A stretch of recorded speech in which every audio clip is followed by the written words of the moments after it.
It is 6 a.m. on a Thursday morning. Justin Myers with you. NBA playoffs continued last night as the New York Knicks take a 2-0 lead on the Indiana Pacers, 130-121. A head coach of the Indiana Pacers, Rick Carlisle, ejected in the final minute of the game. After the game, well, he made some comments going to cost him an awful lot of money.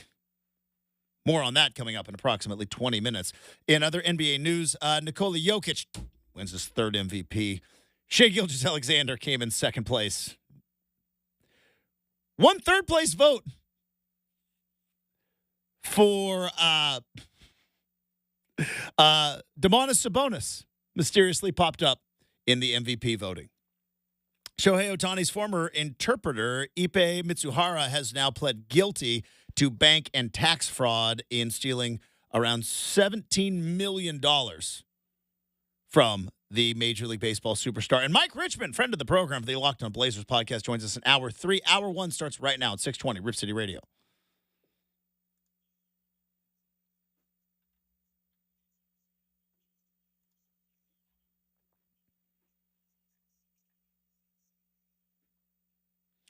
And a very happy Thursday. It is RCM. I am your host, Justin Myers. Super producer Brendan is safely partitioned on the other side of the glass. Thanks for getting up early with us or staying up late.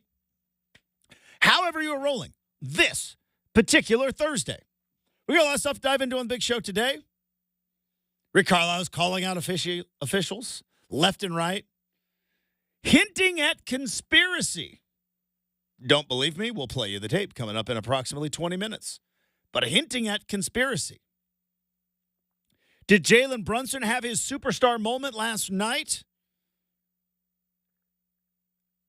Or, hot take, even after taking 2-0 lead and looking very impressive in the first 2 games, are the Knicks in a bit of trouble? Because they're going to be without OG Anunoby. They're already without Julius Randle. And the injuries continue to pile up. And Mitchell Robinson, 3 big injuries. Boom. Keep piling them on because the Knicks look very good in the first 2 games, but the injuries are piling up. Are they going to be able to hold on to the rope, not only for this series and close it out and maybe get a win in Indiana, or is it going to be time to pay the piper? We'll talk some NBA MVP as Jokic wins another MVP award. How much value is in the MVP? Honestly, how much value? I mean, it's still, I know, value. It's right in the name, Justin. It says it right there. The V is value. But we've talked about it more and more and more about how the NBA over the last 30 years, like this is not anything new, over the last 30 years has become more and more dependent on the postseason. That's why the postseason takes forever. It started with David Stern, and it moved into Adam Silver. And both of those guys, I think, realized, like, yeah, the postseason is where it's at. But then you have the MVP, which is a regular season award. It is,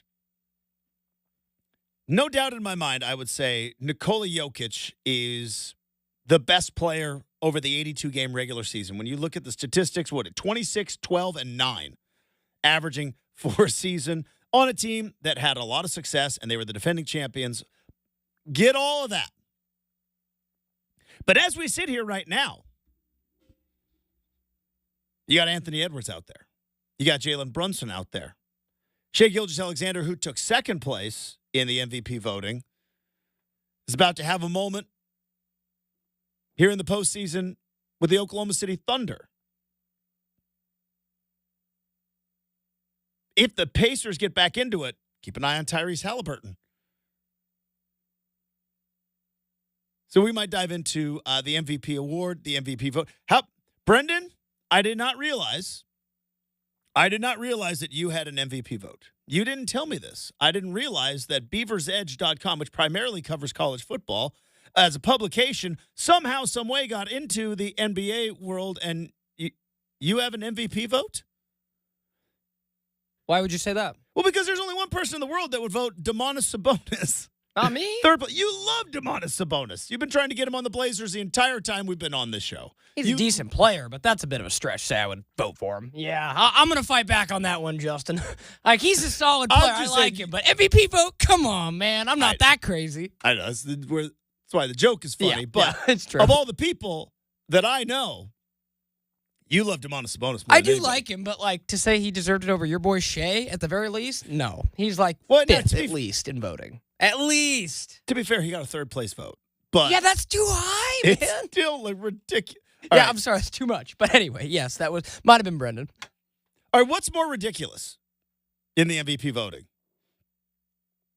The fact that Domantas Sabonis, my apologies, he got a fourth-place vote. One fourth-place vote. That's a little better. Is it, though? You could sway me on that. In a league where Jokic, Gilgeous-Alexander, Luka, Giannis, Brunson, Tatum, Anthony Edwards all exist. Somebody out there was like, I think Domantas Sabonis is the fourth best player in this league. Light the beam, baby. Is that more ridiculous, or is it the fact that Kevin Durant actually got a fifth-place vote? This year. Kevin Durant's a no-doubt Hall of Famer. That's tough. But, I mean, a fifth-place vote for Kevin Durant. They're both pretty ludicrous. And, like a good State Farm commercial. That's ludicrous, Justin. That is true. So we might dive into MVP voting. But we've got to start with this. Is there drama going on? Is there drama going on with the Portland Trail Blazers? Is there something going on behind the scenes that maybe we don't? Well, some people keep hearing a lot about it. Saw that on Twitter yesterday as a handful of people were like, I've been hearing things too. Sources? It started, I have no sources clearly because I haven't heard anything, but it started yesterday with this tweet from Chris Mannix. We've had Chris Mannix on the show. He's a I would say a trusted NBA source, wouldn't you say? So this dropped about noon yesterday. Chris Mannix says, teams are monitoring Chauncey Billups' situation in Portland. I didn't realize there was a situation. League sources told Sports Illustrated, who Chris Mannix works for, the Blazers are rebuilding and just parted ways with two assistants, including Billups' brother, Rodney. If Billups and Portland split, Billups would quickly emerge as a candidate for other jobs. Brenden, am I just out to lunch here? Have I not been keeping my ear to the ice? I live on the internet a lot. And obviously there's always some scuttlebutt with Blazer fans about whether or not they have been happy with Chauncey Billups' job and the way he has coached this team. I have said it's unfair to evaluate Chauncey Billups' even 3 years because he has been asked to tank for all three of them and has not been given any chance at all to attempt to try to win. That being said, I did not realize there was a situation. It seemed like after the season that the Blazers, and I think, didn't Joe Cronin come out and say, like, yeah, we're committed to Chauncey Billups? Because we were wondering at the end of the regular season, with a rebuilding effort and with the contract situation the way it is. So, wouldn't be the first time, though, you were told one thing by that front office while they did something completely different behind the scenes. Now, I have learned over the last couple of years, and really in all my years in media, I have learned I evaluate actions, not words. Right? I evaluate actions, not words. What are you doing as opposed to what you are saying? And one of the things that the Blazers have been doing is being very financially conservative, shall we say. They are not spending money left and right. And, you look at like the Josh Hart decision. Oh, the Blazers had Josh Hart. Look at Josh Hart, the way he's playing right now. Arguably, second best player for the Knicks. At least top 3 player for the Knicks right now who are up 2 games to none. It's like, the Blazers, he was not on their timeline. They weren't going to pay him just for the sake of paying him. He was let go because the Blazers are making financially conservative decisions, putting younger players, rookies on rookie deals so that they will, in 2 to 3 years, have some flexibility. I don't think you are going to see the Blazers anytime soon making big, giant contract extensions. And so we were looking at this at the end of the year and saying, well, Chauncey Billups has a year left on his contract with a 5th-year team option, correct? Publicly, that has not been picked up yet. So kind of heading into a lame duck year. But the Blazers financially have been very conservative, which is why after the season, I thought, well, they're going to give Billups one more year, run out his contract. They're already going to pay it. Do you really want to make a change at this point, fire Chauncey Billups, pay him, go on a coaching search, and have to pay somebody else because this team has not been making a lot of financially reckless or even irresponsible decisions financially. And also, you would think it's May 9th. When did the regular season end? Like a month ago? What do we know now? And if, in fact, there is trouble behind the scenes, if, in fact, there is maybe a strain in the relationship, the decision to not extend Rodney Billups as an assistant coach, well, that makes much more sense now than it did on Monday. Because remember, we came in on Monday and we're like, what is going on with the Blazers? And I'm like, let's take a look at each situation. You don't know. Well, somebody leaked it to Chris Mannix that there is a potential split there. Whether that was a shot across the bow, whether that was somebody trying to get out in front. Somebody, these league sources are somebody. And I thought for certain, we were going to see Chauncey Billups be the Blazers coach next year. Now, I'm about F1 50-50 on this one. And it really, then looking back on Monday in hindsight and going well, why wasn't Rodney Billups extended? Why is Scotty Brooks also not, he's been the number 1 lead assistant? Well, if you were looking to make a change at head coach, not extending the staff is probably the first step you would go through. A logical conclusion, my friend. So we shall monitor this situation, and I shall continue to ask dumb questions because, well. But the timeline is weird, Justin. That's what I said. It's May 9th. Yeah,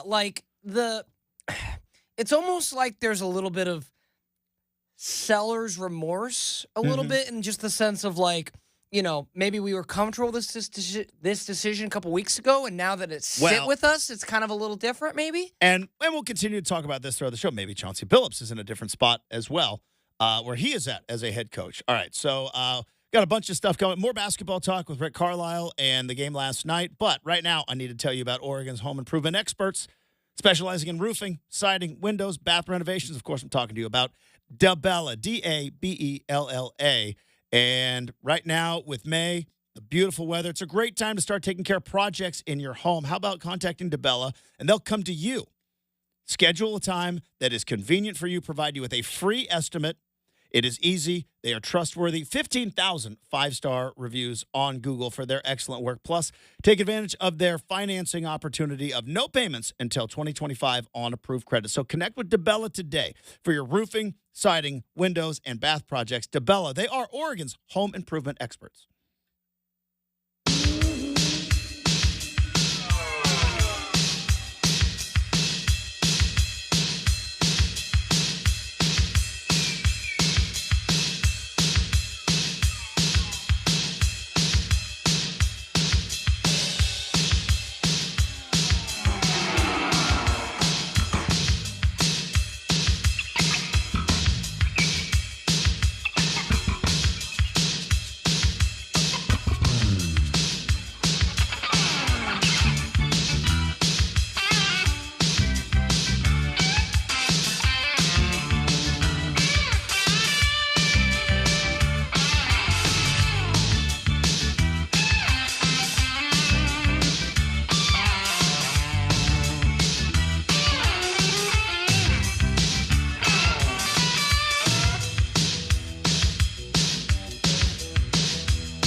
All right, we will continue to keep an eye on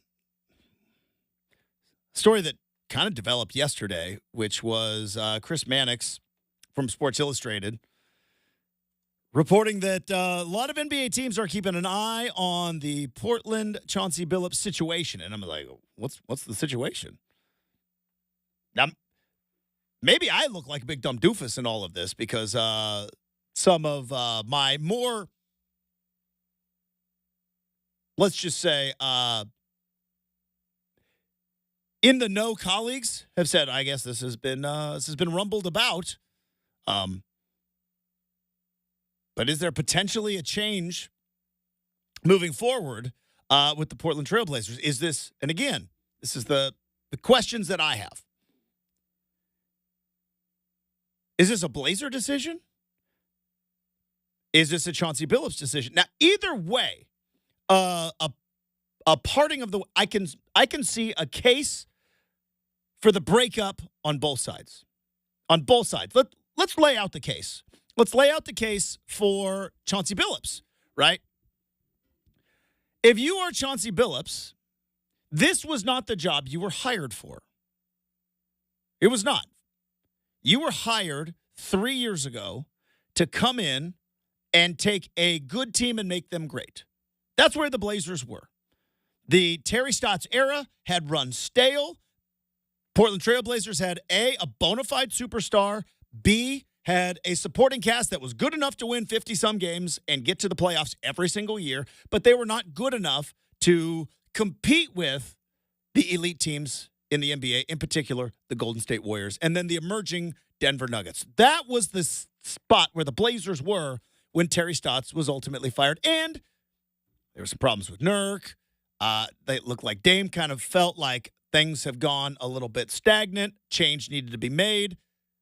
And Neil O'Shea came in, dropped the hammer, ran Terry Stotts over the bus, said the roster is not the problem. Who built the roster, Neil? Oh, you did. Got you. And fired Terry Stotts, kicked him in the butt on the way out the door.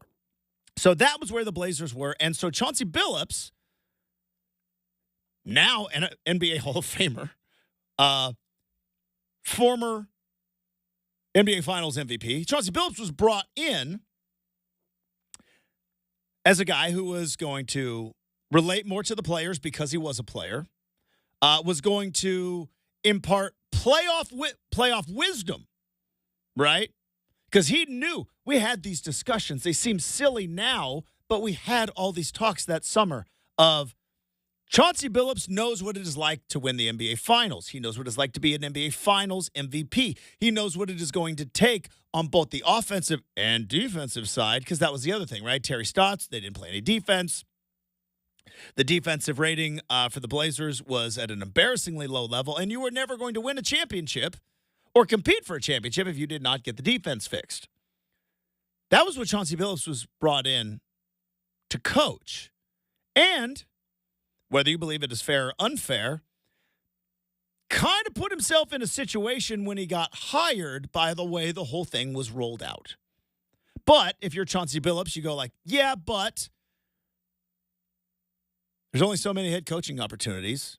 I have 1 year as a lead assistant, even though basketball ability, second to none, Hall of Famer for a reason, but as a coach, had 1 year. So the opportunities are going to be fairly minimal. So, yeah, you suck it up. You deal with some tough, some fair, some unfair questions about something that happened 17 years ago. You're like, but we'll get past this. Because that's Damian Lillard right there. That's top 75 player of all time. That's a roster that is capable of going to the playoffs. Nurkic was a capable big man if you can get him motivated and healthy. You still had the pieces in place there to maybe potentially make a run at this thing. And then we all kind of know how that was the job that Chauncey Billups was brought in to coach. Take a good team, I would say slightly above average to average team, and make them great to elite. That was the job. That, I believe, was July. By November, Neil O'Shea was fired. Obviously, a lot of ins and outs with that decision, but Neil O'Shea was fired. By November, Joe Cronin was put in place on an interim basis. And by January, Dame was having surgery. By February, CJ McCollum and company was traded away, and this team was tanking. That is a blink of an eye. Think about it. Hired in July. By February, Dame's going in for surgery. CJ McCollum's been traded away. Covington and Powell traded away too? That trade deadline? Yes. Yeah. It was before the deadline, but yes. Covington and Powell traded away by CJ, if memory serves. So Covington and Powell traded away by February. Nurk shut down, plantar fasciitis. And Anthony Simons shut down. And you had a team of Drew Eubanks and CJ Ellaby. Shout out the Cougs and the Beavs. So again, not the job that Chauncey Billups was brought in to coach. So you go back, figure, all right, Brenden, 1 year reset. 1 year reset. Let's get Dame healthy. That's the most important thing, right? You got a superstar. Let's get Dame healthy. Let's get Anthony Simons in a role where he can thrive because he's an emerging young talent. Let's get Nurk happy, signed, extended. Because remember that offseason, both Ant and Nurk were signed. And it was like, all right. Then they went out and got Jeremy Grant, who Dame wanted. And I would assume probably Chauncey Billups wanted him as well. So there you go. Going into year 2, all right, we had the 1 year tanking, got us Shaden Sharp, but we're going to be back. Well, between injuries, things not working out, this team ended up right back where it was before, back in the lottery. And so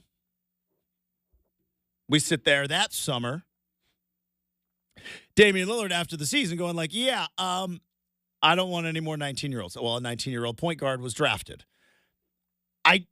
I'm curious. I am curious as to what the discussions were between Joe Cronin and Chauncey Billups on that draft day when the Blazers had the number 3 overall pick. They went with what they believed was the most talented player at the time, which was Scoot Henderson, instead of drafting for need or trading for the pick to try to get Dame some sort of help, or maybe nothing was there. But I'm curious what those conversations were like because, again, go back to what Chauncey Billups was brought in to coach. He was to coach a team that was on the verge of being great to maybe even potentially elite because of Damian Lillard. Now, Damian Lillard injury, a subpar season, 2 tanks away, and Chauncey Billups probably knew what we all knew was like, dude, if you draft this point guard, Dame's gone. And he was. And now all of a sudden, Chauncey Billups went from hired by Neil O'Shea to coach Damian Lillard to take Damian Lillard to the next level to now where you are right. Don't look now. You are right in the heart of a good old-fashioned rebuild. So, after this season is over, I could see where maybe Chauncey Billups is to the point where he's like, guys, I tried, but this ain't where I want to be. And with potential, with at least one opening in Los Angeles. Brenden, where did Chauncey Billups coach before he came to the Blazers that one season? With Ty Lue and the Clippers. Okay, and what building was that in? Staples Center. Which is now Crypto.com Arena. Yeah, I was specific in in my speech. Yeah. Said it for a reason, Justin. I was not mistaken. I'm just kidding. But yeah, no, it was Chauncey. So, now, I'm not saying, but like the conspiracy theorist in me is like, is Chauncey Billups throwing out feelers to the Los Angeles Lakers? But he went from TV to 1 year on the Clippers bench, right? Yeah. So it's like, I mean, are we sure that like going the other way, Justin? Like, maybe Chauncey's just like, I'm not feeling this, and like wants to like go back to TV. Like, is that possible? Okay, so like the other side of the coin. all right, this is Coach Billups. If you're listening, first off, welcome on the show anytime. Second off, this is a hypothetical. I don't know anything. I have no sources. Have I cleared myself enough to people know I know nothing? Let's just say it was the league sources that went to Chris Mannix that said teams are monitoring. If a potential Portland Billups split happens, Billups will quickly emerge as a candidate for other jobs. What other jobs? Isn't there just one right now, currently? Other jobs. Hornets hired Charles Lee. Yeah, I don't think Chauncey Billups wants to go from the Blazers to the Hornets. Maybe he loves Michael Jordan. I don't know. Yeah, that was like 5 minutes ago. So that filled that position. As far as I'm concerned, there's one. As far as I understand, the Suns could let Vogel go this morning. That's could potentially, possible. which we'll see. But yeah, there's one opening. Yeah, this is the Lakers and LeBron and Showtime and all that stuff. So I could maybe understand where if you're Chauncey Billups and you're like,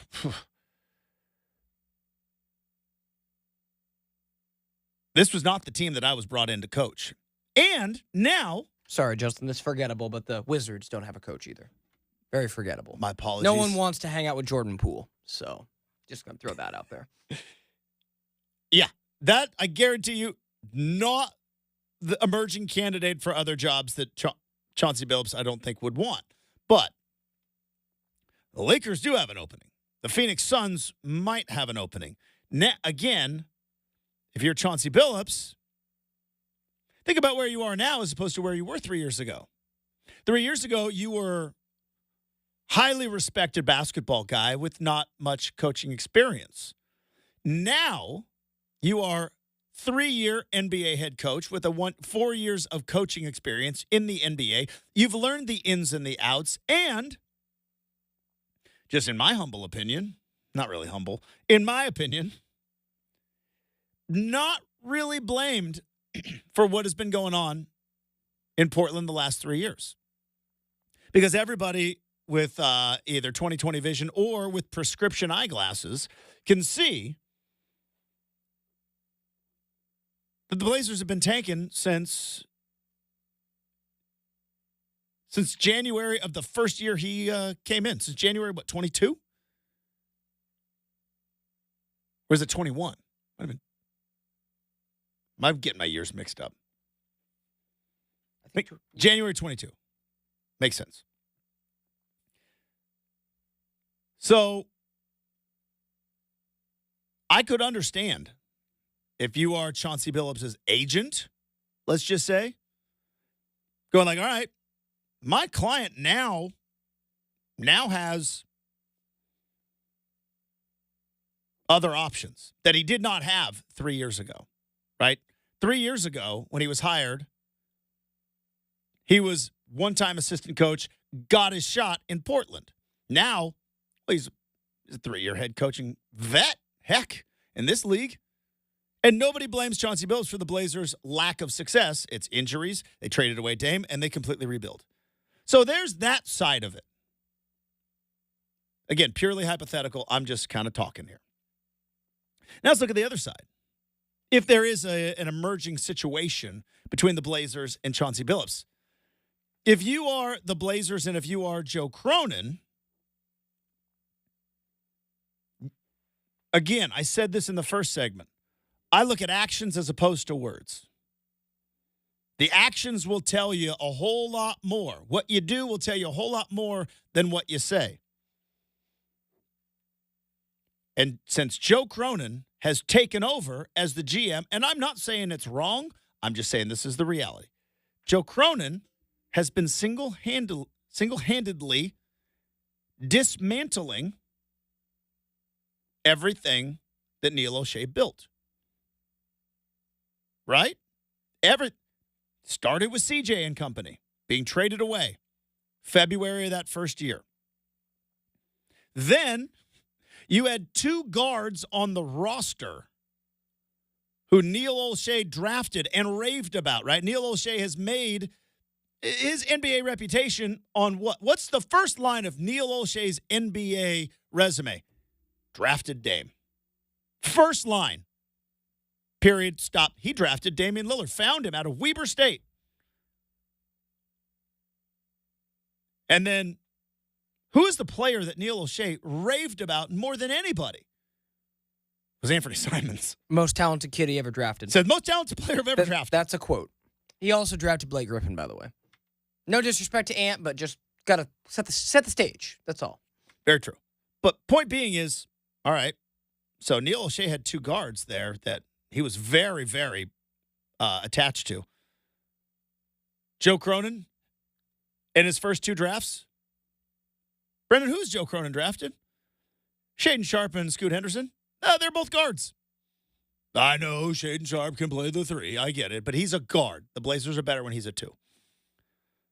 So you look at what Joe Cronin, and again, I'm not saying it's wrong.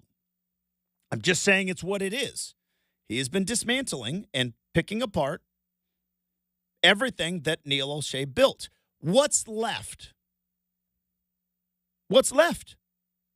Anthony Simons, which many have speculated might be the summer where he gets dealt, and Chauncey Billups.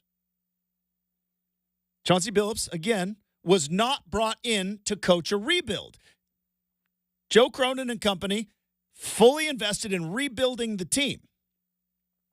Chauncey Billups was not hired to coach a rebuild. And I don't know much in terms of the intricacies of NBA coaching, but I do know that you don't bring in, like, the Milwaukee Bucks didn't bring in Doc Rivers to rebuild. Who's the Oklahoma City head coach, Brendan? Mark Daigneault. He's the coach of the year. I should probably know who he is. Really good. Oklahoma City didn't bring in Mark Daigneault Youngest? to provide instant success. You see what I mean? There are different strokes for different folks. And certain teams, when you are rebuilding, you want a coach that is focused on rebuilding, focused on development. That's what Oklahoma City did. Whereas, like, Milwaukee, when they made their change to Doc Rivers, they were not focused on development. They were focused on somebody to get the most out of Dame and Giannis. So there are different strategies here. Point being, if you are now right in the middle of a rebuild and you are the Blazers and you are Joe Cronin, is Chauncey Billups the guy you want to go fully into developing, rebuilding, and making this, because that wasn't the job he was hired for. He was hired to coach Dame and CJ and Nurk and a team that was capable of going to the playoffs before everybody got hurt and then traded away. Instead, now you got to rebuild. You got a coach that maybe potentially doesn't fit. So I could see both sides, again, because we always want to put emotion and animosity in this.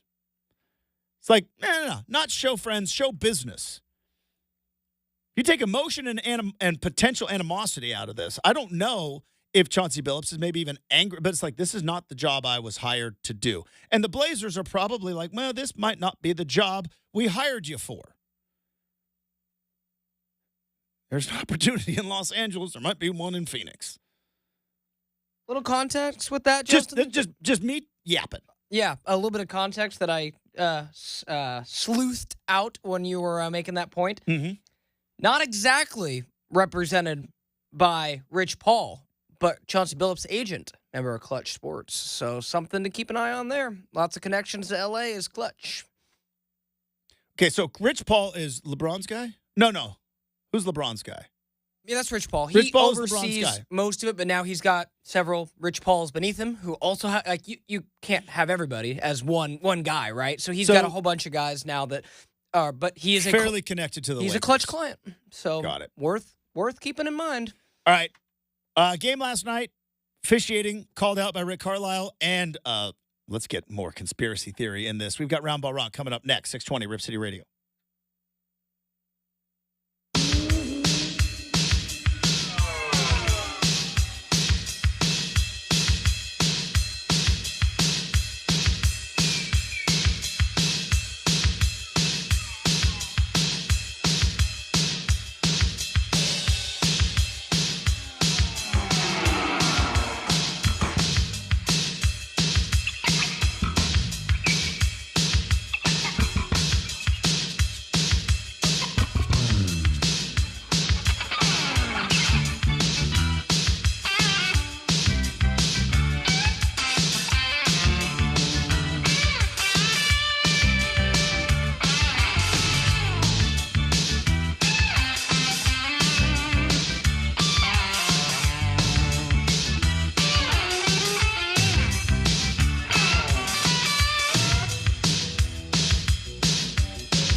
All right, wrapping up hour number 1.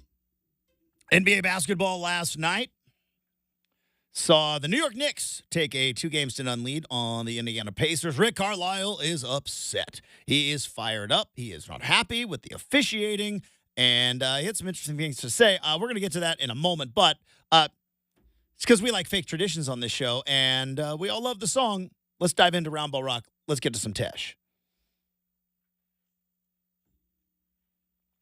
All right, so let's give the winners their sprinkles, right? Winners get sprinkles on this show. The New York Knicks, they have a 2-game-to-none lead. Jalen Brunson on the edge again of superstardom.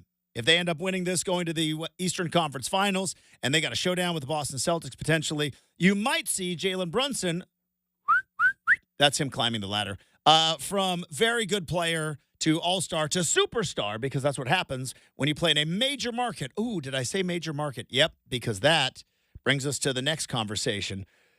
Rick Carlisle, the head coach of the Indiana Pacers, was not happy with the officiating, so much so that he got a double tech, bang, bang, see you later, kicked out in the final minute of the game.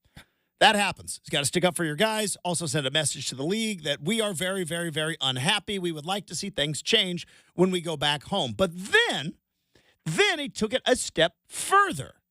Here's Rick Carlisle after the game on his post-game press conference talking about officiating in the series. You know, small market teams deserve an equal shot. They deserve a fair shot, no matter where they're playing. Small market teams deserve a fair shot, he says. He says they're not getting a fair shot. Now, I'm assuming Rick Carlisle is insinuating that New York, I'm looking, by the way, at media markets right now. New York is number one media market. Maybe only in the United States, maybe in the world. It's hard to tell. And that the NBA wants the New York Knicks when their media market and everything else, and that they're getting different calls because they're playing in New York. See, there's a problem with this narrative. We have believed it. It's been said so many times over and over and over that we actually believe it when there is no evidence to back it up. Case in point. All right, the New York Knicks, the number one media market in all of the United States. Last time they were in the finals was, I believe, 1999. That was a while ago. And the last time they won a championship was in the 70s. Second media market is the Los Angeles media market. Yeah, the Lakers are the Lakers, but if you discount the bubble, which I discount, the Lakers haven't been a factor in the Western Conference playoffs for a decade. And the Clippers have never made the finals. Chicago done anything since Michael Jordan? The Lakers won a championship 4 years ago. I said I discount the bubble. Oh, okay, well. I do it to change things to fit my argument, Brendan. We've been working together for 3 years. You should know this by now. If you eliminate the bubble championship, which I do, Lakers haven't really been a big factor. Has Chicago done anything since Michael Jordan? No. They had a nice run with Derrick Rose, but they've never been a factor in the Eastern Conference playoffs. Philadelphia. Has Philadelphia been to the NBA Finals since Allen Iverson? No. Have they been to the Eastern Conference Finals since Allen Iverson? No. That's the fourth media market.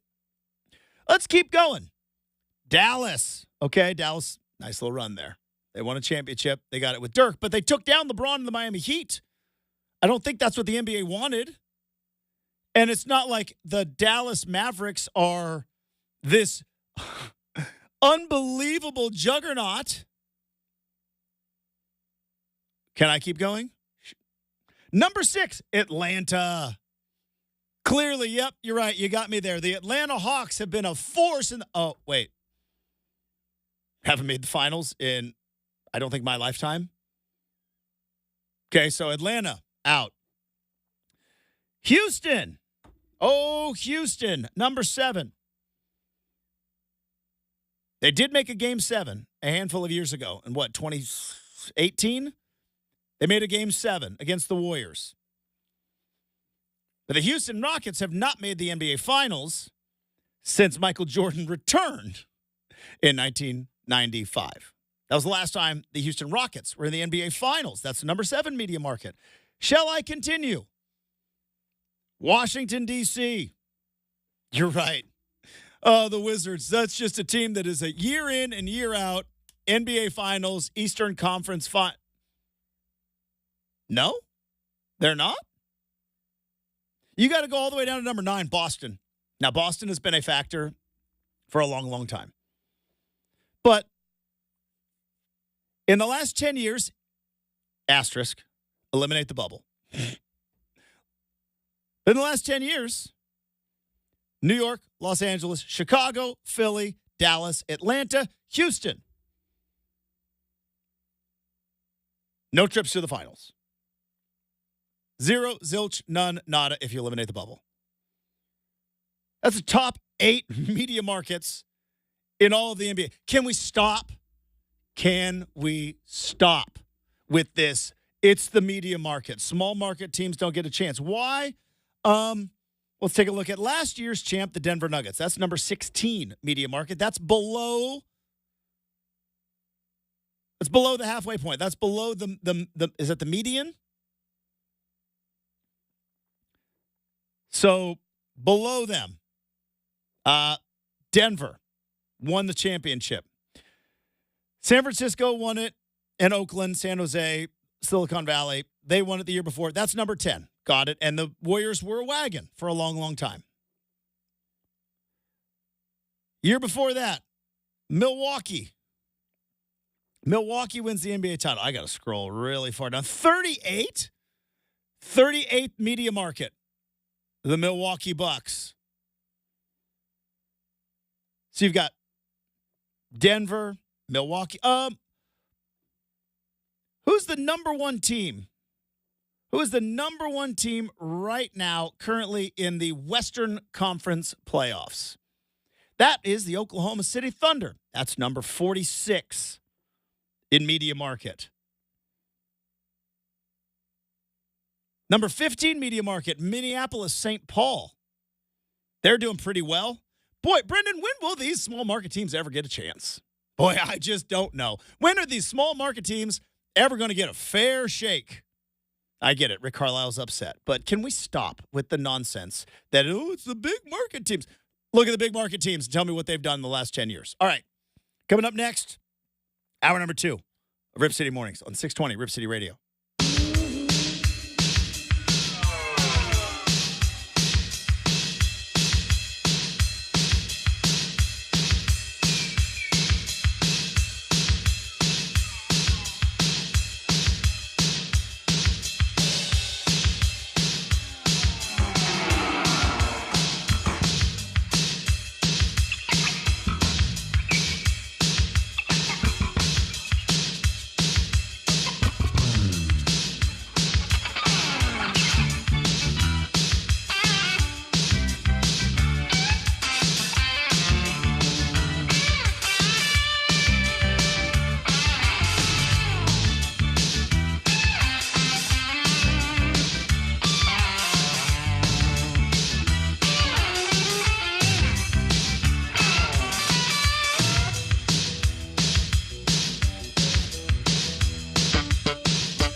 It is 7 a.m. on a Thursday morning. Justin Myers with you. The NBA playoffs continued last night with the New York Knicks taking a 2-0 lead on the Indiana Pacers, 130-121. But the New York Knicks did suffer an injury. OG Anunoby went out with a hamstring injury. Does not look likely to return in the series.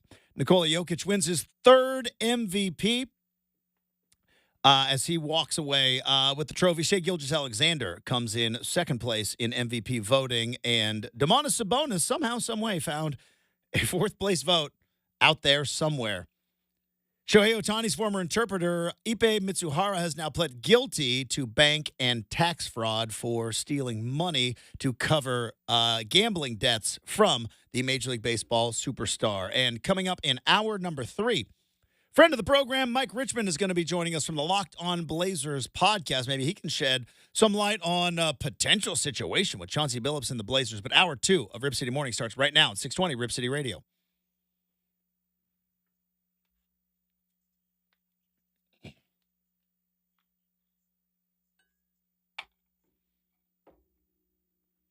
Hey, welcome back to Rip City Mornings, everybody. 20 minutes from now, we have got a make or miss. 45-ish minutes from now, we got stuff we saw on the internet. And as I just mentioned in the update, really excited to have Mike Richman back on the big show. And one is why I love radio. It's why I love radio. Podcasts are great, but I love radio because no matter what the situation is, no matter what you plan, hey, clock strikes 6 a.m., red light goes on, and we got to talk. And we had booked Richmond a couple of days ago, and then yesterday, Chris Mannix throws out on Twitter that there is a potential situation that is being monitored by league sources with regard to Chauncey Billups and the Blazers. And is there, insinuating that there might be a potential split. Now, that was news to me, but I am not on the inside, nor do I have sources. It apparently wasn't news to some. I know Sean Hyken put out there on Twitter. Is Sean going to be on Monday? We booked that down yet? Efforting. Sean, if you're listening, we'd love to talk to you on Monday. But I know, like, Sean Hyken said that. He's been hearing the same thing as well, and other people have thrown out that, like, this has been rumbled about, and it was a bit surprising, but then, like anything else, I always go back to relationships. It's the world that I live in. When you see, like, certain things on a day-to-day basis, and then you're like, oh, so-and-so broke up. And you go back, that's crazy. I didn't see. And then you look back and go, it does make a lot of sense now. If you go back and you look. I laid out the case last hour, and if you missed it last hour, it was in depth. But I'll give you a Cliff's Notes version. Kids don't use Cliff's Notes anymore, do they? Those are gone now. What are they now? Do they? AI. Just the internet, yeah. Nowadays, it's just take technology away again. When I tried to take something big and reduce it down, I used to call it the Reader's Digest version. I don't think that is a thing anymore. Or the Cliff's Notes version. I don't even know what a timely reference would be anymore. That being said, if you do look back and think of why someone was brought in, the situations that they are, and kind of look big picture as opposed to small picture, it would make some sense. You could make a case, right? Again, timely reference, My Cousin Vinny. Does the defense's case hold water? You ever see My Cousin Vinny? It's a Great movie. So good. 2 Utes? Anyways, you could make a case that if you were Chauncey Billups, do you still want to be in Portland? The Lakers' job is open. You were there in L.A., but with the Clippers 4 years ago. You have ties between your agent, who is a Clutch agent, correct? Brendan, you know all this agent stuff more than I do. But Clutch, Chauncey's agent is a member of Clutch Sports Group. And Clutch Sports Group is run by Rich Paul. Yes. Who is LeBron's guy. Yes. Got it. Lots of connections. So there's that. But now, to be fair, because we like to skew things to our own little narratives, I do it all the time. There's a lot of clutch people in the NBA. Yes. It's like 6 degrees of Kevin Bacon, right? You could make an argument of like LeBron clutch being linked to a lot of people. Well, and that just shows what they've built, right? When Rich Paul first came in, it was like, okay, here's just Rich Paul. He represents like 4 dudes. Yeah. Now he's so big, he's got like an army of people who run clutch. So yeah. So it is. So it's worked out it's pretty something well to keep for him. an eye on, but it's also not something. I don't think there's a lot of smoke there. Where it's like, oh, Chauncey Billups is represented by a clutch agent. Obviously, LeBron and clutch. Like, you could. There's 6 degrees of LeBron James in the NBA, right? It's not that hard to make those connections. But if you were Chauncey Billups, I say go back to when he was hired. What was he hired for? Certainly wasn't what this season was.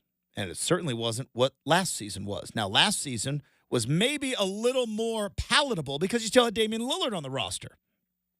Once Damian Lillard left the roster, I'm sure Chauncey Billups probably had some questions of like, why am I here? Now, you are here because it's an NBA job and you have one, and it's one of the most coveted jobs in all of sports, NBA head coach. But it was not the job you were brought into. And then on the flip side, again, going back to the Chris Mannix tweet, which, of course, I was 2 clicks away, says teams are monitoring the Chauncey Billups situation in Portland, which, again, didn't know there was a situation. League sources told Sports Illustrated that the Blazers are rebuilding, just parted ways with 2 assistant coaches, one of which is Billups' brother, Rodney. If Billups and Portland split, Billups will quickly emerge as a candidate for other jobs. Other than the Washington Wizards, which I cannot imagine if you were Chauncey Billups, you would want to leave Portland for Washington, D.C. Oh, dude, Jordan Poole's a pull factor. Absolutely. I hear your sarcasm, and it is appreciated. But this is a Laker thing. This is a Laker thing. What other jobs are there going to be? Nobody else in the playoffs is going to get fired, right? Nobody else is going to get fired. No, the only thing that could come up is if Frank Vogel gets Yeah. canned today. That could only other thing possible. So Billups will quickly emerge as a candidate for other jobs. As far as we all know, there's one job out there. And then again, I brought up the Blazer part of this. If you are Joe Cronin and if you are Blazers front office and you have a vision, albeit I don't quite see it, but if you have a vision, is Chauncey Billups that vision? Is he the coach that you want now? Because we talked about it on Monday. It feels like the Blazers are done tearing down and they're starting the actual rebuild this year. Keep an eye on what's going on with Anthony Simons, because that would be the last player piece, and Jeremy Grant, but I don't think Jeremy Grant's going anywhere. The money doesn't work out. But for the most part, they like DeAndre Ayton, clearly like Scoot and Shaden. We'll see what happens with Malcolm Brogdon, but Chris Murray is going to be a factor, right? There's all of these young players that are going to get minutes and develop over this next year. Is Chauncey Billups the guy you want? Because Chauncey Billups was not the guy that you hired. That was the guy that Neil O'Shea hired. And when you ultimately made the decision to rip this thing down to the studs, which you did once Dame was traded away, maybe financially you weren't in a spot where you could then go looking for a new head coach. So if you look at this Blazer Billups situation, I can make a case for either, saying, all right, let's move forward. Now, this is where it gets a little bit tricky for me. What's up with the timing on this? And this is where I think the Lakers thing comes into play here. If Chauncey Billups was like, look, I don't want to coach a rebuild. Let's be quiet about this. Do you guys want me to coach a rebuild? Because Neil brought me in here to coach Dame and CJ and get them from good to great. They're all gone now, and I'm coaching young guys. That's not why I was hired. That's maybe not who you want. Maybe let's quietly put some feelers out for some other jobs. But didn't feel like that was going on. Maybe it was. Maybe they were very, very quiet about it. But now that it's got very loud because somebody had leaked, Chris, what has changed since the end of the regular season in terms of coaching opportunities? The Lakers' job is open. Now, I asked Pounce on Tuesday, said, how coveted is this job? Because it seems like it is a mess. Seems like a complete and utter mess. But if you're Chauncey Billups and you're like, you run for that job like Forrest Gump. Might be able to coach LeBron James and the Lakers. You run for that job like Forrest Gump ran out of his house when he's like, I'm going to go run for like just around the corner. And that's not disrespecting the Blazers. It's just like Justin said. Even like this is still fascinating to me that the Lakers would even potentially have interest in Chauncey given what he's shown the last 3 years. But with that, if they're like, hey, we want to give you a shot to run the purple and gold. I mean, again, I don't like it. But Justin, as a true observer, you're like, you'd be kind of stupid to turn down a Lakers opportunity. At any point. It feels like, again, what league sources say if Billups and Portland split, this is Chris Mannix, Billups would emerge as a candidate for other jobs. There's one. I know he put jobs. There's one job. There's one. Also, by the way, Chauncey Billups, I don't think is dumb. I think he's very, very smart. Brenden, you look at that Phoenix Suns situation. That is 2 bad months from a blow-up. And you're right back to where you started. Now, maybe you like Scottsdale a little bit better than West Lynn or Lake Oswego or wherever he's living. But if the Phoenix job isn't even open, right? So why do you, if in fact this came from the Chauncey Billups side, well, there's one job that's open other than Washington. Does Chauncey Billups secretly want to coach the Lakers? Or do the Blazers secretly want to move on from Chauncey Billups? The whole thing is fascinating. Could both be truth, Justin. They could both be true.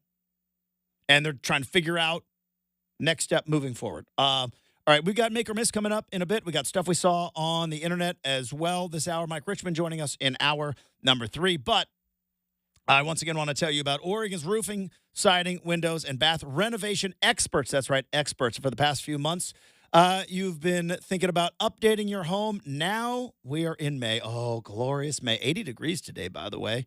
And it's the perfect season to make things happen. My friends at DeBella can do phenomenal work for you and your home.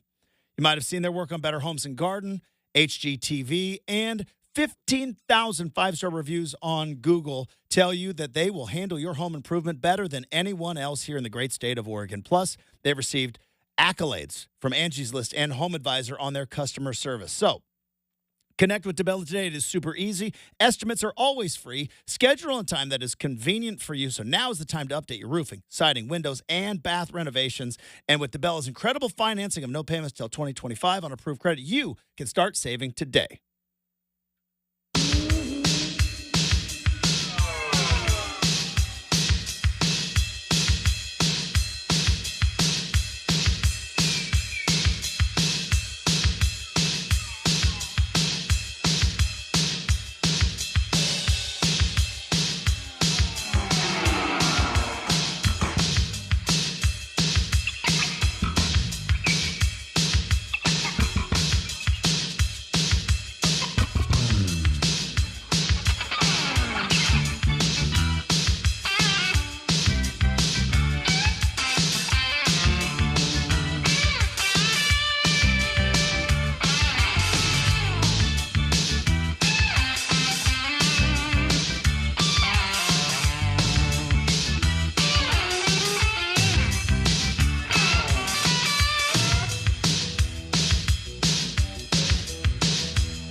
All right, 1 hour from now, from the Locked On Blazers podcast, our good friend of the program, Mike Richman, is going to be joining us.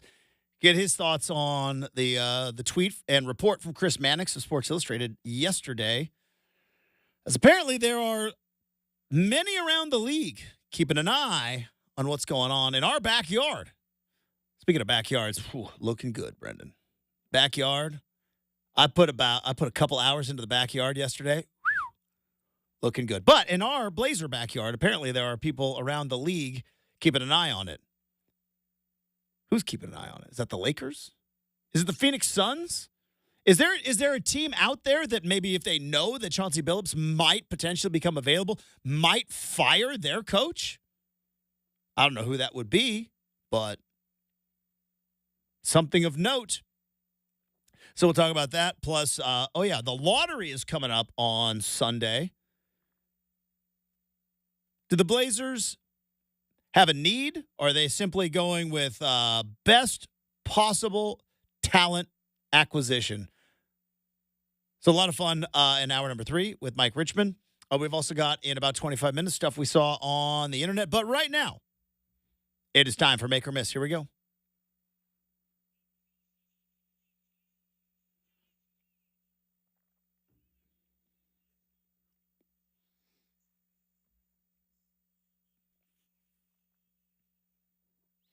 All right, firing up Make or Miss today. Yes. You know, Indiana, you probably would have been fine with questioning only 77 calls.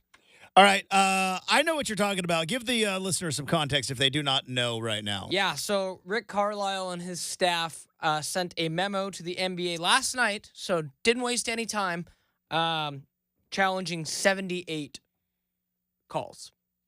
78 calls. I didn't think there were even 78 calls in a 2-hour basketball game. But, yeah. 78 calls from This games is where 1 and 2. They're starting to reach, Justin. Like, now it's looking like you're not just like, you know, it's the whole theory of like, okay, it's true. Maybe there is a little bit of a friendly whistle for the Knicks. You made your point. Now with this whole thing, like, you just look like you're complaining. All right, can I say something? It's my own show, I guess I could. But can I do something that I don't think anybody's going to expect me to do today? Brendan, can I stick up for the officials? May I stick up for the officials for the next 2.5 minutes? Because this is an NBA problem. You watch an NBA regular season game, and then you watch an NBA playoff game, and it is like almost watching a completely different sport. It's a completely different sport. The defense that is being played 40-some-odd minutes of a playoff game is not the defense that is played in 82 regular season games. The rebounding efforts in a playoff game is not the same as the rebounding efforts. The intensity, all of, like, the physicality. So if you're an NBA official, as veteran as you are, and you go from 82 games in the regular season where you got a rhythm going. You know what I mean? You know what to look for. You know what you're watching for.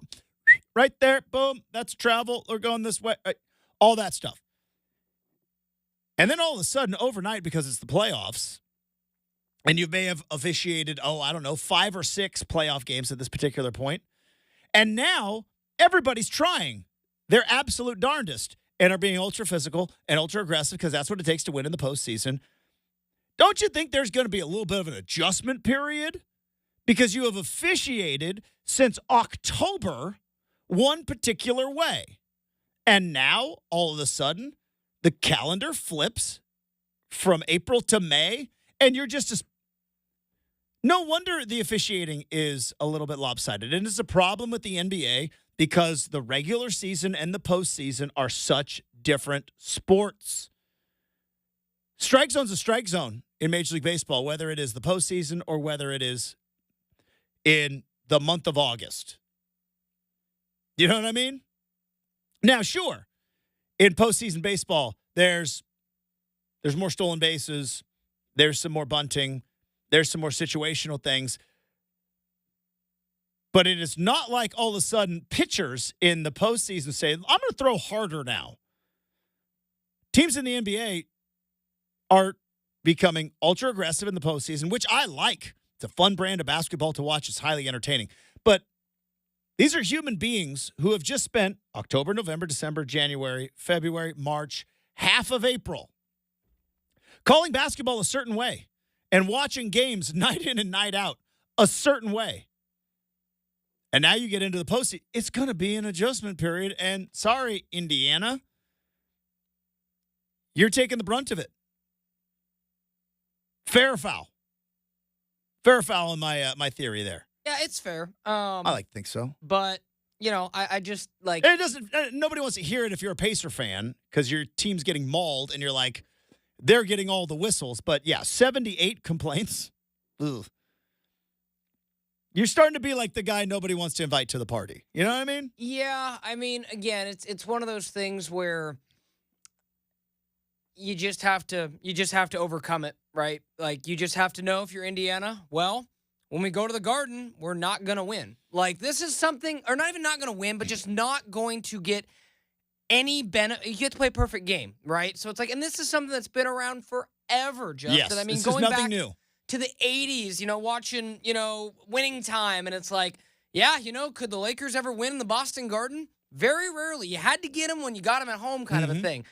So it's like, that hasn't changed in 40 years, Justin. Do you think the Celtics wanted Magic Johnson to win in the Garden and those, that's identifiable. Those officials called things different in Boston than LA. And it's like, sure, it's gotten a little less overt, but there's always going to be that little home bump, I like to call. Now Rick don't get homered at home like a lot of, that's I still feel holds up to the Blazers very well. Well, Rick Carlisle believes it's more than just a little home bump. He believes that it is complete manipulation. Yeah, I don't see it. And he even brought up market size to make that argument, which I don't agree with. But let me throw this out as just another question. Is this strategy by Carlisle smart? Because there have been times, it has happened, where coaches come out and they're like, I'm going to complain about the officiating. I'm going to take my fine. I'm going to cut that check. But the league shall now know, because I'm going to put it out there for everyone to see, that we think this game isn't being called straight up. Not from a cheating standpoint, but from a, just it's leaning or skewed one way. We don't think we're getting a fair shot. Is that a smart strategy going into game 3? To take the brunt of it, get your ejection. He criticized officials. That's a good $25K fine that's coming his way or more. Is it smart, or is it doth protest too much? And you've gone beyond just putting the officials on notice to now you are calling out the NBA for a conspiracy. Can we play the market size clip again? Only if I am I going to have to start calling you the professor, Paul Westhead's quoting Shakespeare for NBA basketball? I like to throw in one smart guy quote a show. I don't always nail it. It's like, what category does Justin and Paul Westhead sit quoting Shakespeare for basketball? There it is. But yeah, let's go ahead and here's that clip. So here's what there's also, because again, this is the market size thing again from Rick Carlisle. Small market teams deserve an equal shot. They deserve a fair shot, no matter where they're playing. Can I add an addendum to this too, Justin? Yeah. One that just came to mind. Granted, they didn't win, but it wasn't because of officiating. Justin, do you think? I'm going way back here. Think about the young Orlando Magic, franchise expansion. Young Shaquille O'Neal, Orlando Magic. They go all the way to the NBA Finals. They lose to the Houston Rockets and Hakeem Olajuwon. They got swept. But in what, the 4th year of their franchise?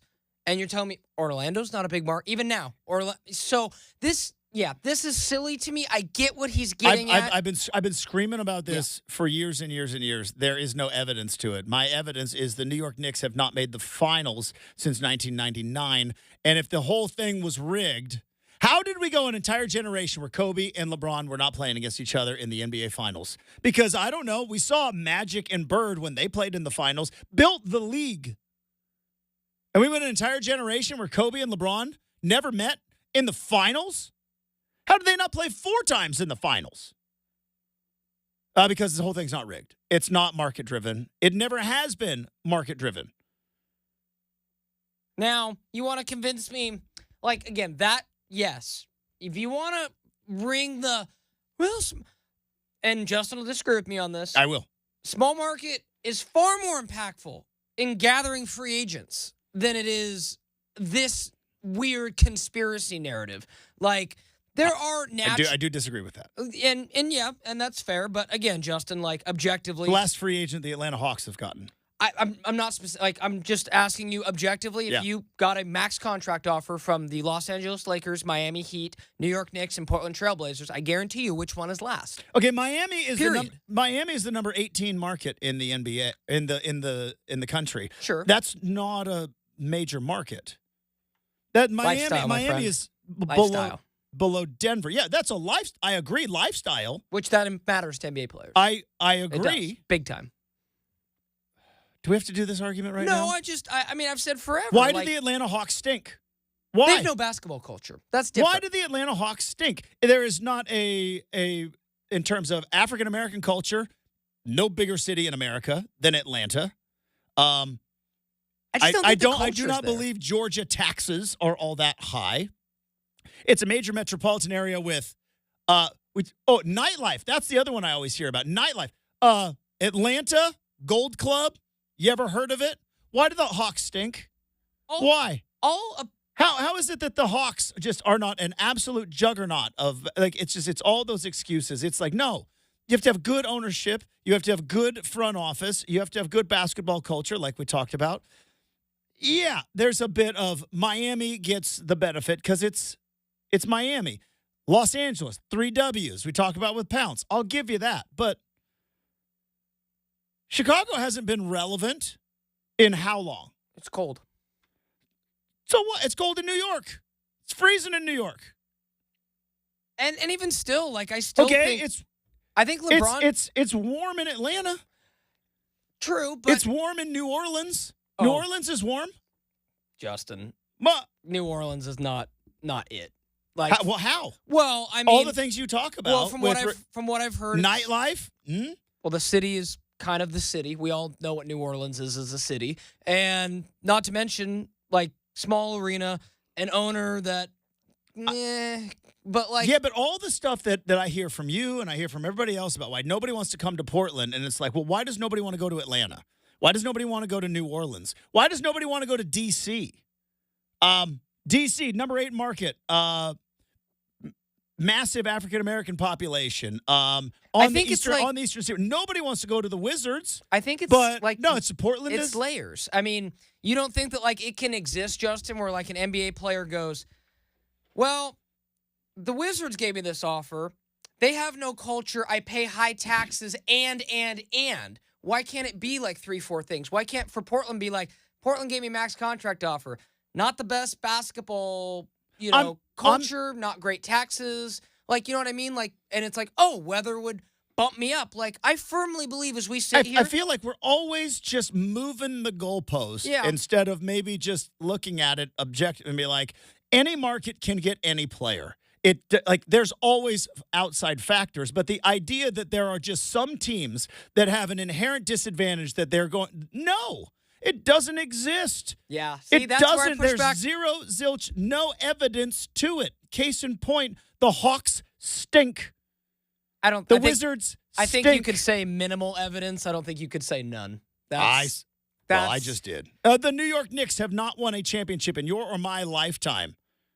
Everything in the world you could ever want outside of the Texas thing, you could want in New York. How come players aren't just flocking to the New York Knicks? Well, you don't have weather in New York, but that's...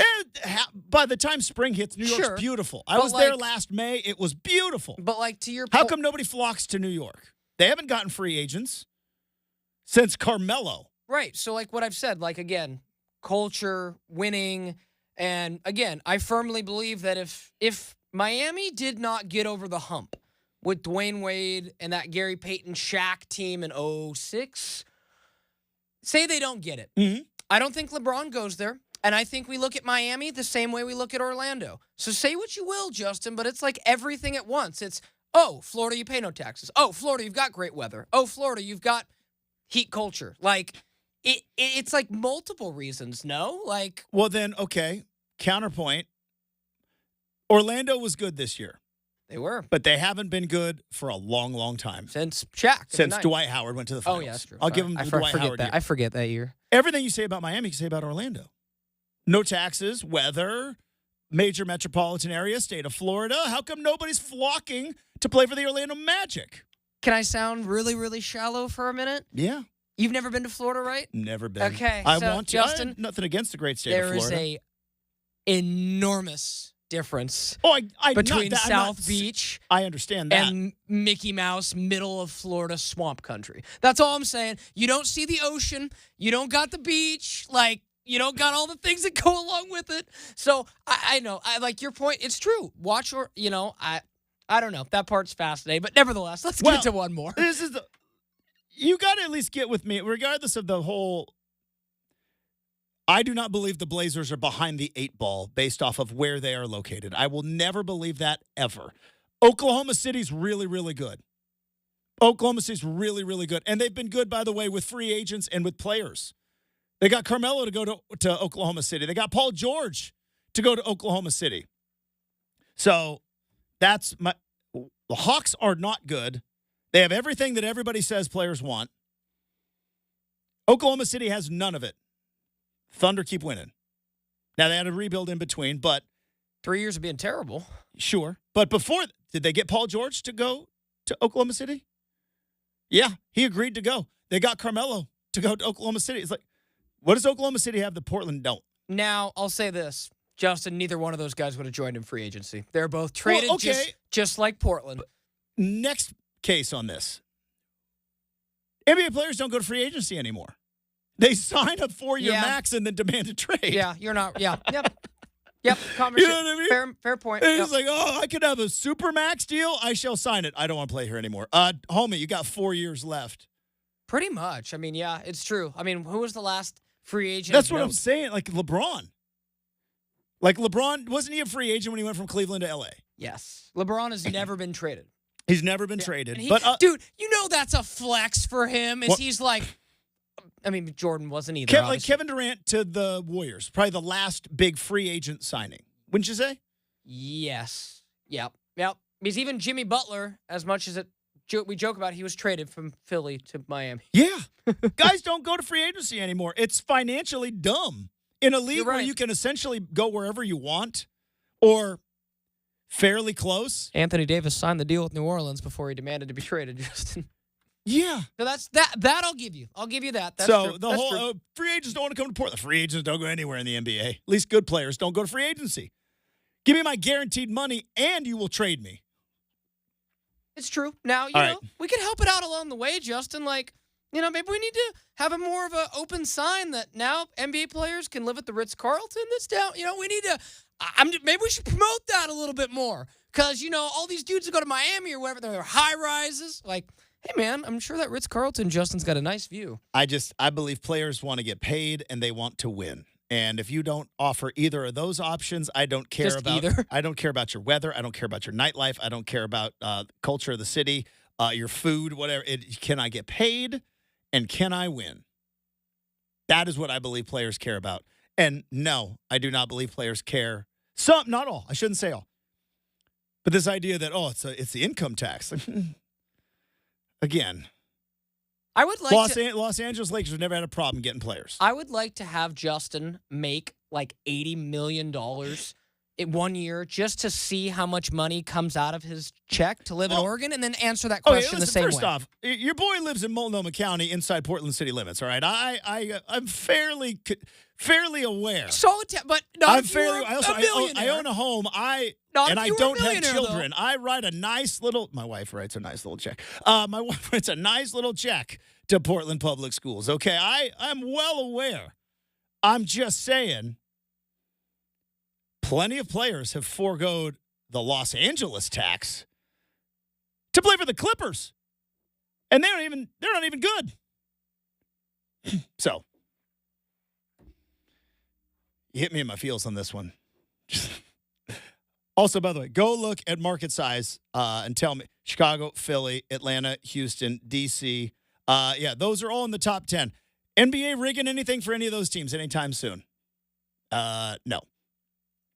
Fantastic make or miss. A lot of emotion, but you know what? That's why we're here. All in good fun. We're wrapping up hour number 2 next, 620 Rip City Radio.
All right, time to wrap up hour number 2.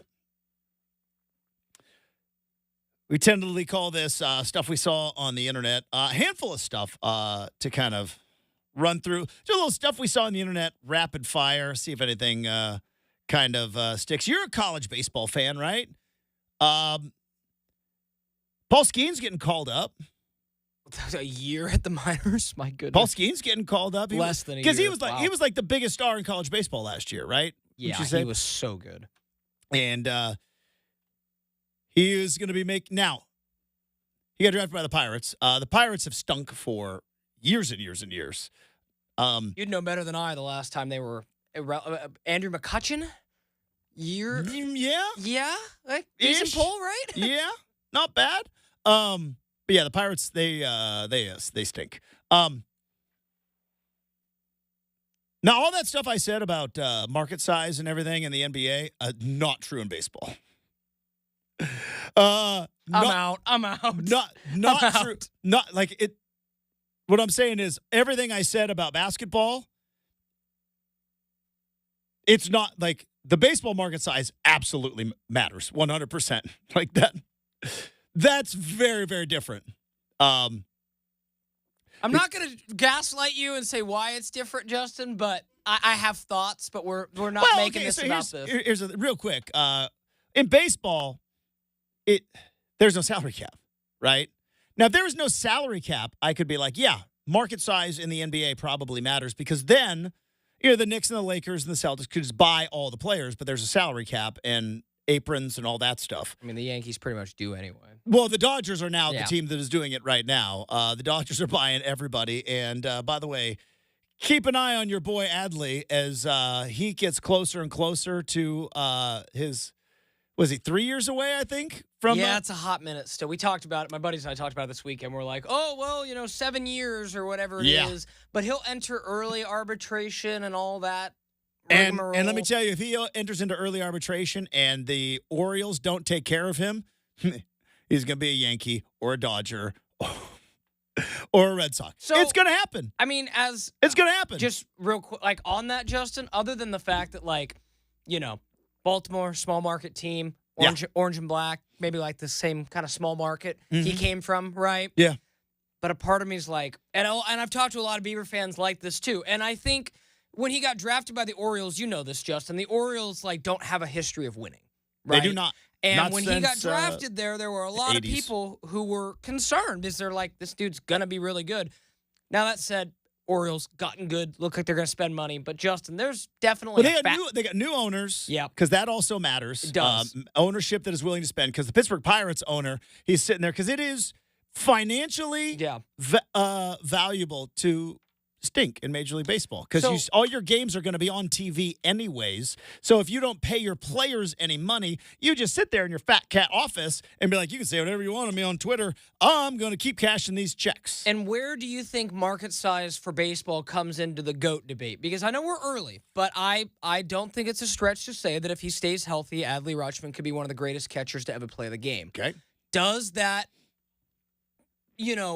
would he get a bump like Buster Posey did playing for a huge market like the Giants versus Buster Posey, I believe, got a bump more so because he won the World Series. Okay, so add a World Series in there, too. Yeah. I don't think that it's a factor. Don't get me wrong. I'm not going to go Yankees all like I did last versus segment. Orioles, right? Like same division, like to Justin's point. Derek Jeter got a bump, but it might be one of those things that go hand in hand because if you do play in a larger market and a team that is willing to spend money, those teams are more likely to make the playoffs and more likely to win the World Series. I'm talking about, you talked yesterday very appropriately about Mike Trout. Yeah. Mike Trout is amazing, but will he go down as, the best outfielder to ever play? Well, yeah, stat nerds will probably try to make that case, but real baseball fans will be like, he didn't do anything. What did he do anything in the postseason? He played in 2 games. I mean, so anyway, but yeah, that all to say, just kind of a fascinating thing with market size in baseball because I was always curious, Justin, if you in baseball are searching to get to the top for that reason. Yeah. Searching to get to the Yankees, the Dodgers, and maybe that's why the small market teams stink, is all those players want to leave. Well, and the problem is the economics of it all. Now, I'm not an economist, But the economics of it are teams like the Pirates. Who else is a small market team that stinks? I mean, even Oakland. They're better this year, though. They're on their way out, too, of course. But right. They're what? Yeah, they're third in the AL West, Justin. Yeah, what's their record, though? 18-21. If they're around 500, that's a massive, massive win for They Oakland. don't even want to be there. But for the small market teams, Pirates, let's just use the Pirates as an example. It's you make money not winning, right? The Yankees and the Mets and the Dodgers can spend money and they're still going to come out financially in the black. You are the Orioles. Now the Orioles are going to have new ownership. If you were the Royals, like the Kansas City Royals, you try to spend with the Yankees or the Dodgers, you don't have the revenue coming in because baseball teams make their money on TV. That's how they make their money. Is that's some That's where you make your money, is because every team has their own independent TV contract, as opposed to the NFL, which has one contract that is split amongst all of them. So you're saying right now, Justin, let's look at the worst team in the Justin said earlier he doesn't think Denver is as big of a market as it gets credit for, so let's look at the Colorado Rockies. Yeah. They have won 8 games this year. I think the White Sox might be worse. Are the White Sox worse? No, the White Sox have 9 wins. The White Sox were on like a historically bad run. But let's just, so you're saying. The Colorado Rockies have 8 wins. Yeah, so you're saying right now, like some Billy Bean logic, they're sitting there in their room going, if we try to compete with the Yankees out there or in here, we will lose to them out there. What I am saying is if you are an owner of the Colorado Rockies and you're going like, I've got this TV deal that pays me X hundreds of millions of dollars that is not going anywhere because baseball is always going to be on TV, why would I spend more to try to place third when I can just place last and not spend the money and collect a paycheck? The only thing that would dissuade you is if you're actually a competitor and if you want to put a quality product on the field and not have your fans hate you. But like the owner of the Pirates, he don't care. He didn't care. He's like, hey, you can hate me all you want. I'm going to put a mediocre team out there at best. We're going to have some young guys. Once they get good enough, I'm going to sell them off to the Yankees and the Dodgers. I think there's a guy, O'Neal Cruz, I think is for the Reds. Or no, maybe it's the Pirates. He can get sold off to a big club. Because it's financially beneficial. It's economically beneficial for those teams to lose and not pay their players. You can be cheap and yet you still get rich. Whereas you can't do that in the NFL. All right. Coming up next, hour number 3. We may dive into, again, more Blazers, Chauncey Billups, stuff like that, game from last night. And Mike Richman joins the show, 620 Rip City Radio.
It is 8 a.m. on a Thursday morning. Justin Myers with you. NBA playoffs continued last night. The New York Knicks took down the Indiana Pacers 130-121. That is a 2-0 lead in the Eastern Conference semifinals. But Rick Carlisle ejected with 2 technicals at the end of the fourth quarter. Afterwards, not happy, filing 78 complaints to the league office in a memo. Nikola Jokic has won his 3rd MVP. Shai Gilgeous-Alexander comes in second. One fourth-place vote out there for Domantas Sabonis. And Shohei Ohtani's former interpreter, Ipe Mitsuhara, has pleaded guilty to bank and tax fraud after stealing nearly $17 million. That's so much money. From Shohei Ohtani to cover gambling debt. That is such bad gambling. Good gamble?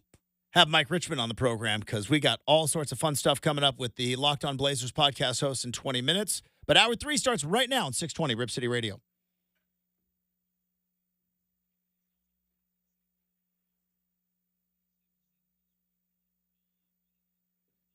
Nope. Hey, welcome back to Rip City Mornings, everybody. Hopefully you are having a fantastic Thursday. We're having a great time.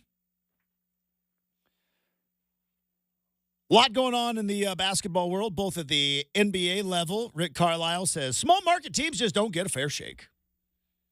I'd like for some small market teams just once to get a fair shake in this whole thing. Minnesota, Oklahoma, Denver,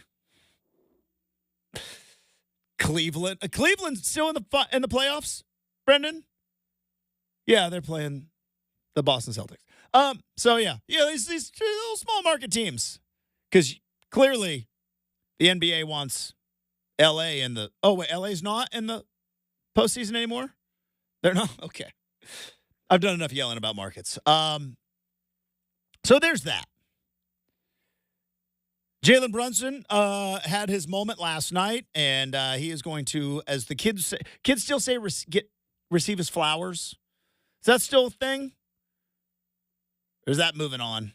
It's not so much. I think it's fair to say once I start saying something, the kids are done with it. You know, that's where I'm at in life with regard to vocabulary, with regard to slang, that once because I don't know if they say cap anymore because the olds started to say it. Riz, you're on your way out. Let me just tell you. But once I start saying stuff, yeah, it's like, all right, the olds have figured it out. Let's find a new word.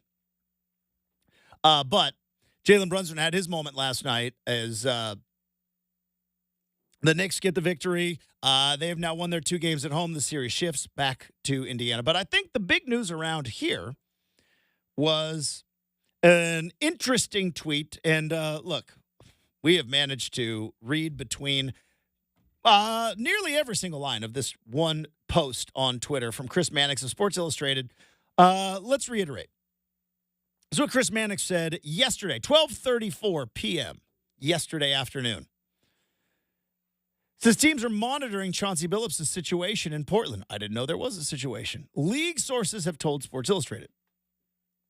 The Blazers are rebuilding. We know that. Just parted ways with 2 assistants, including Billups' brother Rodney. If Billups and Portland split, Billups would quickly emerge as a candidate for other jobs. A lot of layers to this.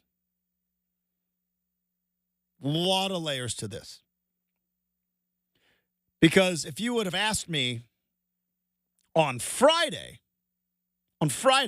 6 days ago, say, Justin, the lottery's coming up and the draft is coming up, and there's probably a lot of evaluation going on with the Blazers because they are rebuilding. Pretty confident that Chauncey Billups is going to be the head coach of this team. And I'd be like, yeah, of course.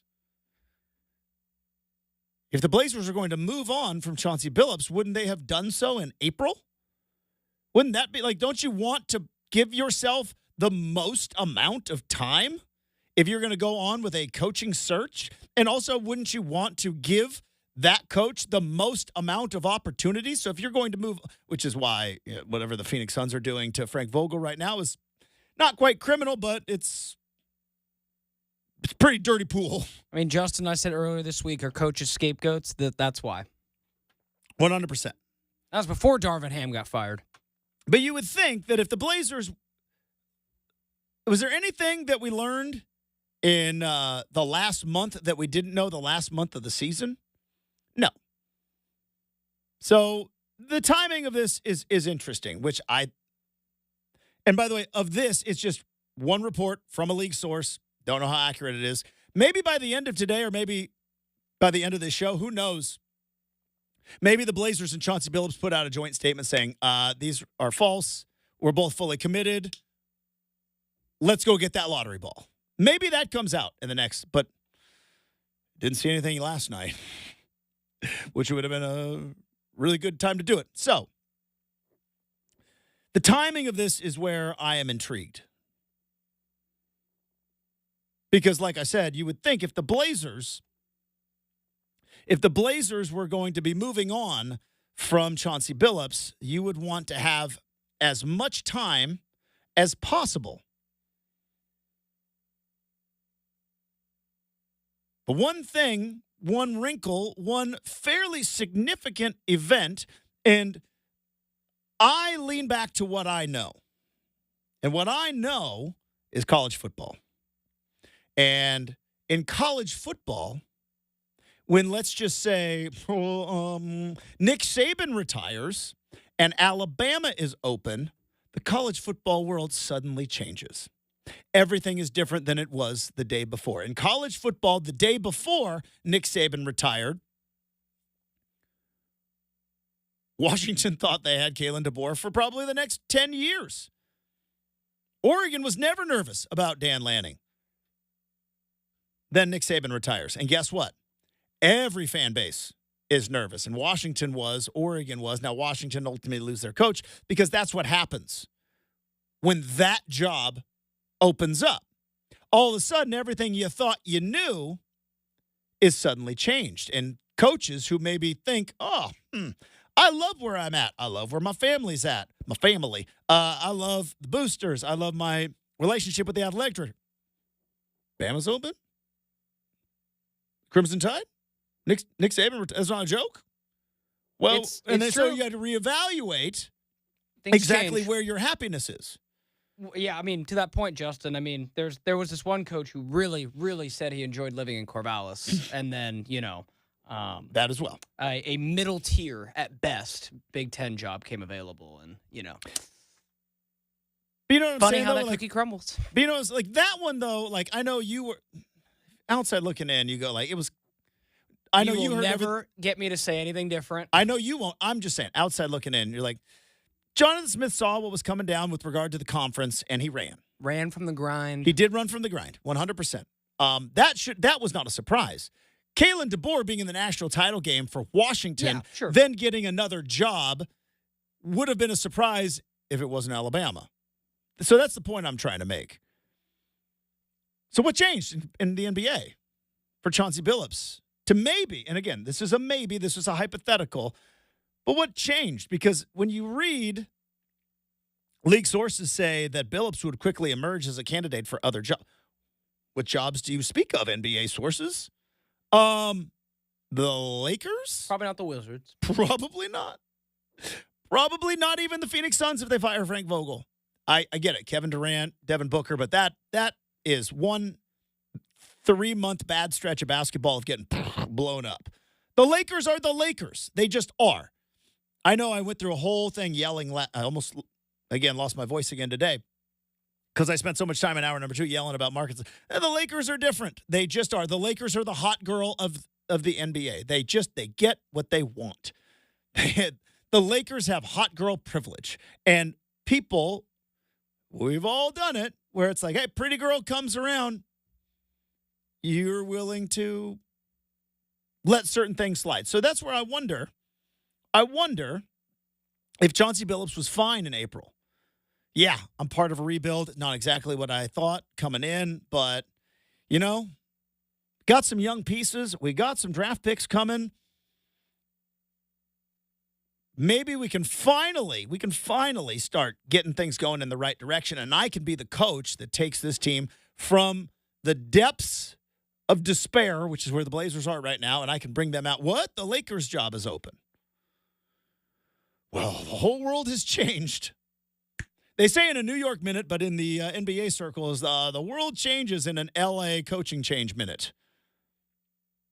Because I would be willing to bet there's a lot of teams out there who are maybe talking to their coach right now going like, you're still good, right? Still good? You don't want to go coach LeBron, do you? You don't want to go down to that complete you-know-what show? But it's the Lakers. You know, it's funny, and maybe shame on me. Maybe shame on me. But Brendan, last Friday, when the news came down that Darvin Ham was being fired from the Los Angeles Lakers, and we saw things like J.J. Redick, and then you saw, was Budenholzer even, was he in the mix there? I think his name was thrown in there a little bit with the Lakers, and a handful of other coaches who just got hired in Charlotte. Charles Lee. Charles Lee's name was thrown in there. The thing with the Lakers that's going to be interesting, Justin, is very much like Darvin Ham, and we knew this coming in. Darvin Ham had never been a head coach before, but you knew right away that he was going to acquiesce to LeBron all the time. And one of the clips that went viral was in their last loss when LeBron... Dude, was that when he's grabbing the board? Yes, and he's like, just give me the ball. And you knew No, I thought he was saying give him... There was another clip, maybe it was different, but there was another clip where LeBron is in the huddle and he says, just give me the board. And he wants that must have been He wants the clipboard. With that, hey, dude, that's a head coach. He gets the marker and the clipboard. He's like, dude, just give me the board. I'll draw it up. Yeah, so, like, for me, I don't know if Mike Budenholzer fits because he kind of strikes me as someone who's like, it's kind of my way or the highway. Maybe that's why Giannis didn't like that anymore. Well, and also, Budenholzer's got a ring. He does. Budenholzer is going to get another NBA job somewhere. Yeah, he will. He does not have to bend over backwards for LeBron and the Lakers. But again, like I said, the Lakers have hot girl privilege. But could I see the Lakers being like, oh, that Chauncey guy in Portland, he's a former player. Respect him a lot. Mm-hmm. And, if I'm the Lakers, and again, I'm saying this just as the Lakers are saying it, they go, if someone's like, well, we don't know what he can do, and they go, how much talent did he really have up in Portland? And that's not entirely inaccurate. No, I'm saying all this. The part of this tweet that we have managed to spread out into 3 hours now, but it's like, Billups would emerge quickly as a candidate for other jobs. So there's 2 jobs open. Or do you say jobs to not link it to Whether one? you have to. Yeah, do you think he said jobs, just even though if it's just, but you couldn't say other job. Because everybody knows what job we're talking about. But you even say, I would emerge as other jobs. It's like, even me, a big dumb doofus with the NBA, we're like, you mean the Lakers is what you're talking about. All right. More on this. Plus, we got the lottery coming up on Sunday. We got the draft coming up after the lottery. And Mike Richman, friend of the program from the Locked on Blazers podcast, joins us next on 620 Rib City Radio.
I've made it no secret on this show. Me, along with my wife, but I'm not gonna use her as a shield here. I love it. I love Bravo shows. Watched Vanderpump Rules last night, the finale. Whew. Can't wait for the reunion. They're just gonna start yelling at each other. The Valley with Jax, Kristen. It's all nuts. The Real Housewives, Southern Hospitality. All because I love the drama. I love the drama so much in both reality TV and in sports. Behind the curtain, I've been watching a podcast just dropped with Deshaun Jackson and Shady McCoy. They are tearing Chip Kelly to shreds right now. And there's also a lot of new podcasts with old school NBA guys from the 90s that just like Gilbert Arenas just goes on and starts talking about how trash new players are. I love all the drama. Is there drama potentially coming with the Portland Trail Blazers? Because of a Chris Mannix tweet that dropped yesterday. And we've got a draft lottery on the way. We have got a draft on the way. All that to discuss with our next guest, friend of the program, been far too long, host of the Locked on Blazers podcast. I don't know how much drama they get into, but Mike Richman back on the big show. Rich, how we doing, bud? Doing good. Listen, when the drama comes to your doorstep, you have to address it regardless. Okay, we're going to get into this Blazer thing and this Chris Mannix tweet and all of this, but I know that you are also not just a Blazer a podcast host. You are a fan of the entire basketball world and culture. Where are you at with these old basketball players who just like to podcast once a week and just trash all the new players? I don't agree with them, but I kind of like it. Yeah, I think it sucks.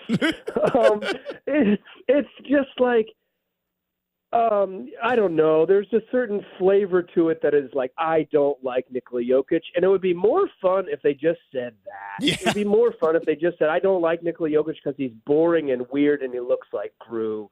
But like, instead it's like, these guys aren't good and they couldn't hang.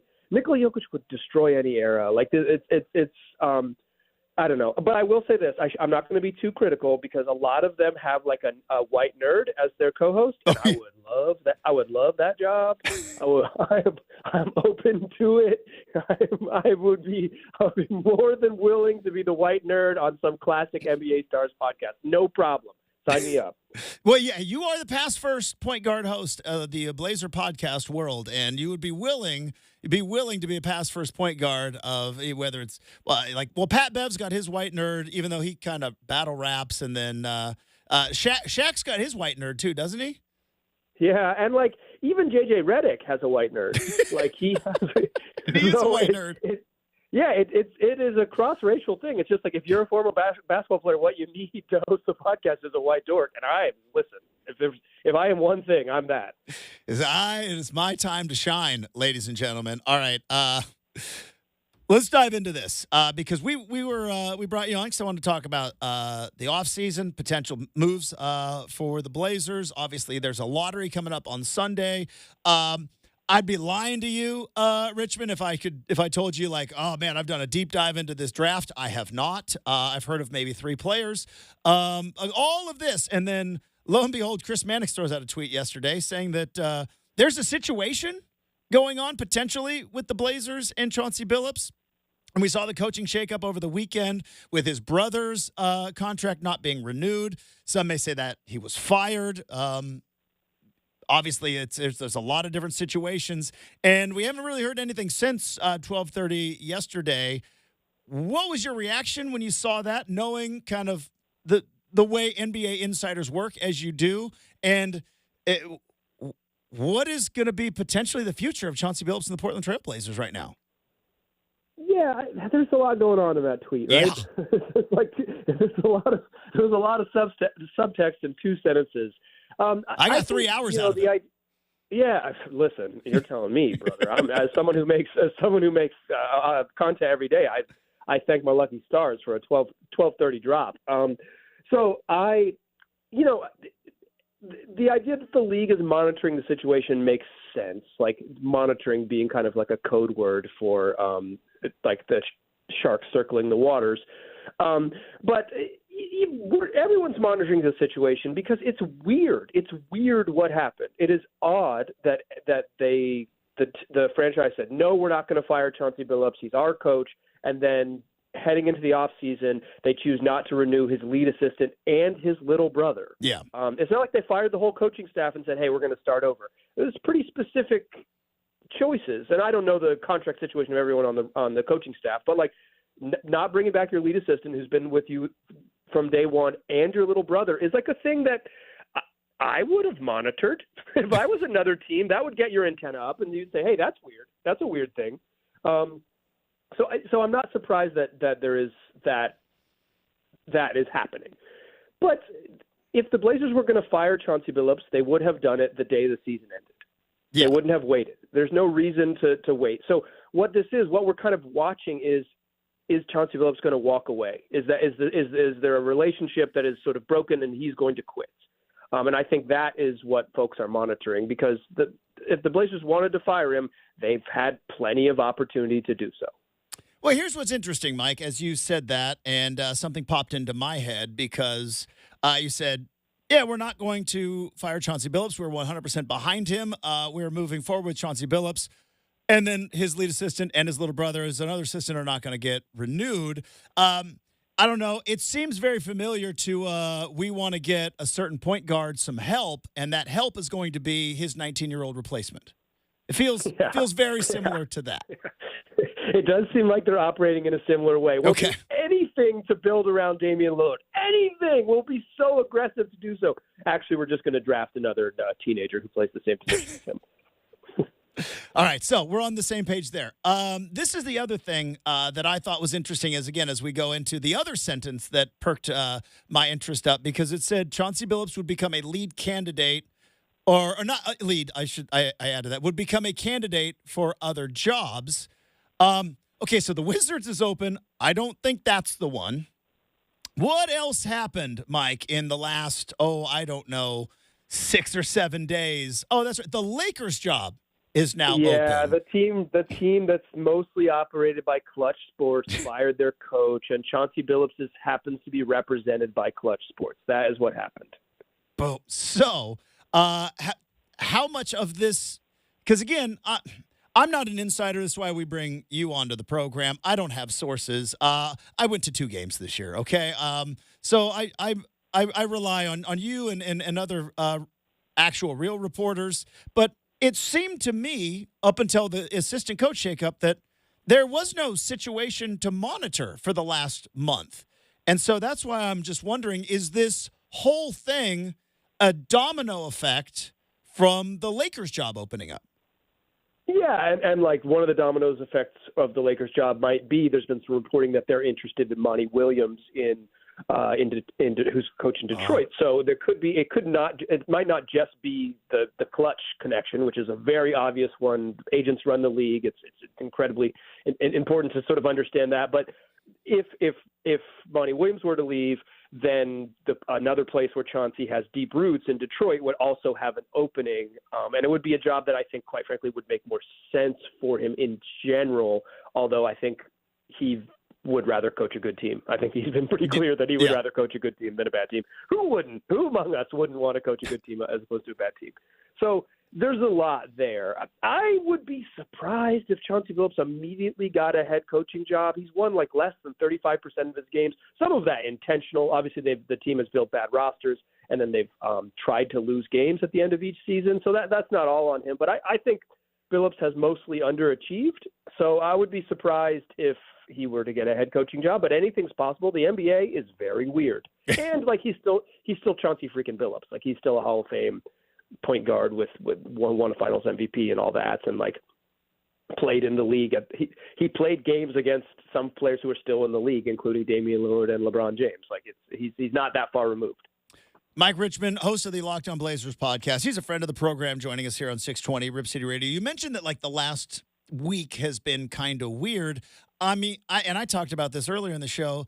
Really, Mike, let's peel back a little bit more. The last 3 years has been kind of weird because if you go back and put yourself, and it's tough because, you know, you and I, we're both daily content people. We're on a day-to-day, hour-by-hour basis. But if you go back and remember where we were when Chauncey Billups got hired, he was not hired to rebuild the Blazers. He was hired by Neil Olshey to take the Blazers from good to great, to be another voice to get them out of the rut that they fell into with, and I'm using air quotes, rut, with Terry Stotts, which was winning lots of games and going to the playoffs. That was the job he was brought into in July. By November, Neil was fired. By January, Dame was out for the season. And by February, CJ was gone. And then the rest is kind of what it was. This was not the job he was brought in for. And I don't think you would hire Chauncey Billups for this job. I don't think you would hire an inexperienced coach to be a teacher. To be a teacher of a young team that needs to build and all of these things. You would hire Chauncey Billups for the job that he was hired for, which is a team full of veterans trying to make that needs like gravitas and voice and a strong voice in the room to sort of get them to buy into a plan. So like, I don't think that if you just kind of had whatever the value of hindsight or whatever, the benefit of hindsight, Chauncey Billups wouldn't have wanted the job that it became, and the Blazers wouldn't have wanted to hire him for the job that it became. He was hired to do something different. And it just changed dramatically, really, really quickly. And now they're in this weird spot where they have publicly said they want him to be around, and maybe he doesn't want to be around. Mike Richman from the Locked On Blazers podcast joining us here on 620 Rip City Radio. Obviously, we'll continue to keep an eye on this situation. One more thing before we get into the draft, because I think a lot of Blazer fans, at least myself included, very intrigued at the future of Anthony Simons, because you know I mentioned it earlier in the show. When you look at what Joe Cronin in the front office has done, I mean, Ant and Chauncey Billups is kind of the last remaining elements of the Neil Olshey era. Everybody else is kind of gone and out the door, and there's two kind of entities that are sitting there. One's Anthony Simons and one is Chauncey Billups, and obviously there's the whole Chauncey Billups thing that happened yesterday. And I wonder, is Ant also going to be kind of in this spot where the Blazers, again, they're very guard heavy, we know that. Ant said after the game he wants to win. Again, novel concept. We all want to win. But I think his value would be fairly high. Is this the offseason where Joe Cronin trades away Anthony Simons? It does seem like he is a bit of the, I don't know if odd man out is the right thing, but it does seem like he is he is kind of in between plans, right? Like he's not like so old that he's from another generation, but they drafted behind him each of the last two drafts, right? They took two top 7 picks and took guards. They're heavily invested in what Scoot Henderson becomes just by virtue of drafting Scoot Henderson 3rd overall. They're heavily invested in that. And Anthony Simons has 2 seasons remaining on his contract, and he's entering his 7th NBA season. And when he says, I want to be part of winning, that does kind of have a hint of, I would be happy to win in another jersey, right? Yeah. Like I just want to be competitive. I don't know if this is the summer they will do it. I believe it's the summer they should do it. I think they've just come to the point in their rebuild where they should, instead of trying to move forward and making it perfectly fit, square peg into a round hole, they just got to trade Anthony Simons and see what they get for him. If there is no good deal out there, you don't absolutely have to do it, but you absolutely have to explore what the market is for him, just for the sake of the franchise. All right, Richmond, on Sunday, the ping pong balls are going to be popping, and we will find out a whole lot more by Sunday evening where what's going to be going on with the Blazers this offseason. I talked about it earlier this week. It's odd to me, and obviously there's a lot of reasons why, but it's odd to me we're going into this. The Blazers have now kind of, whether it's soft tank or full tank for the last 3 years, and for the most part, you kind of know what is the big gift. What is the big prize in the NBA lottery? It was Paolo 2 years ago. It was Wemby last year. I know that everybody is trash talking this draft, but if you look at kind of the available players, let's just say the Blazers get that number 1 ping pong ball. Like, what's the jersey that Scoot Henderson would hold up if he were to hold up kind of those makeshift jerseys? I guess it's Alex Sarr, the big guy who's playing professionally in Australia, the brother of former Blazer great Olivier Sarr. Never forget the Sarr legacy. Yeah, a guy who was on a 2-way contract and broke his wrist, and then they waived him. But like, I don't think Sarr in and of himself is like a game-changing NBA player. He might be good for a long time. He might even be a really good defensive player and a long-term starter in the league, but no one who you kind of like, if you do even a medium dive into the draft stuff, I don't think anyone says like this dude is like life-changing, franchise-changing good. That player just maybe doesn't exist in the draft. What does exist is probably like a lot of role players. And while the Blazers desperately need stars, what they really need to do, like, and this is just like this is sort of just, big picture stuff for the health of the franchise, they got to get the draft right. Mm-hmm. Even if you're just drafting role players, like even if you're just drafting guys who are like long-term, I'd play a decade in the league as solid contributors, they have to get those players. They cannot come away empty-handed. So even if there isn't a star, if there isn't that front line Paolo Banchero all-star in year 2 type of thing, Victor Wembanyama, like one of the 15 best players in the league maybe already. Even if there isn't that, they just need to come away with this draft with like players who can play and be part of the long-term plan, because the further that you kick the can down the road, and they're going to kick the can down the road this season, you still need parts, like when you're searching for your star, you still need parts behind that star to make it work. Well, and that kind of goes into my next question, because there's always that debate, right? When you're, let's say they're somewhere 3, 4, 5 range, right? You're right in there. You don't get the 1 or 2 pick, but you're 3, 4, 5 range. And it's like, do you pick for need or do you pick best available? And Richmond, I'm just wondering, do the Blazers have a need? Or is it they're to the point where best available and you find out, other than maybe if it's another point guard, because obviously that's a spot that they are taking care of. But other than that, do the Blazers have the luxury of having a need, or is it just no matter what, best available? I pretty much lean in this sort of theoretical world and best available. I even think and I don't know this, I'm just in theory, mm-hmm. If Nikola Topic, the big Serbian point guard, is on the board, and they think he's the best player on the board, if the Blazers value him as like he's clearly better than all the other prospects, it presents an interesting, strange world where they might have to say, even if this is a point guardy type guy who's 6'6", we still have to take him because we value him the most. I don't think the Blazers have a single player on the roster that is good enough that you would say we can't draft over him. Drafting another 6'3" guard would be weird. I think in general, drafting another guard isn't ideal. I think they should wings and bigs is who they should prioritize.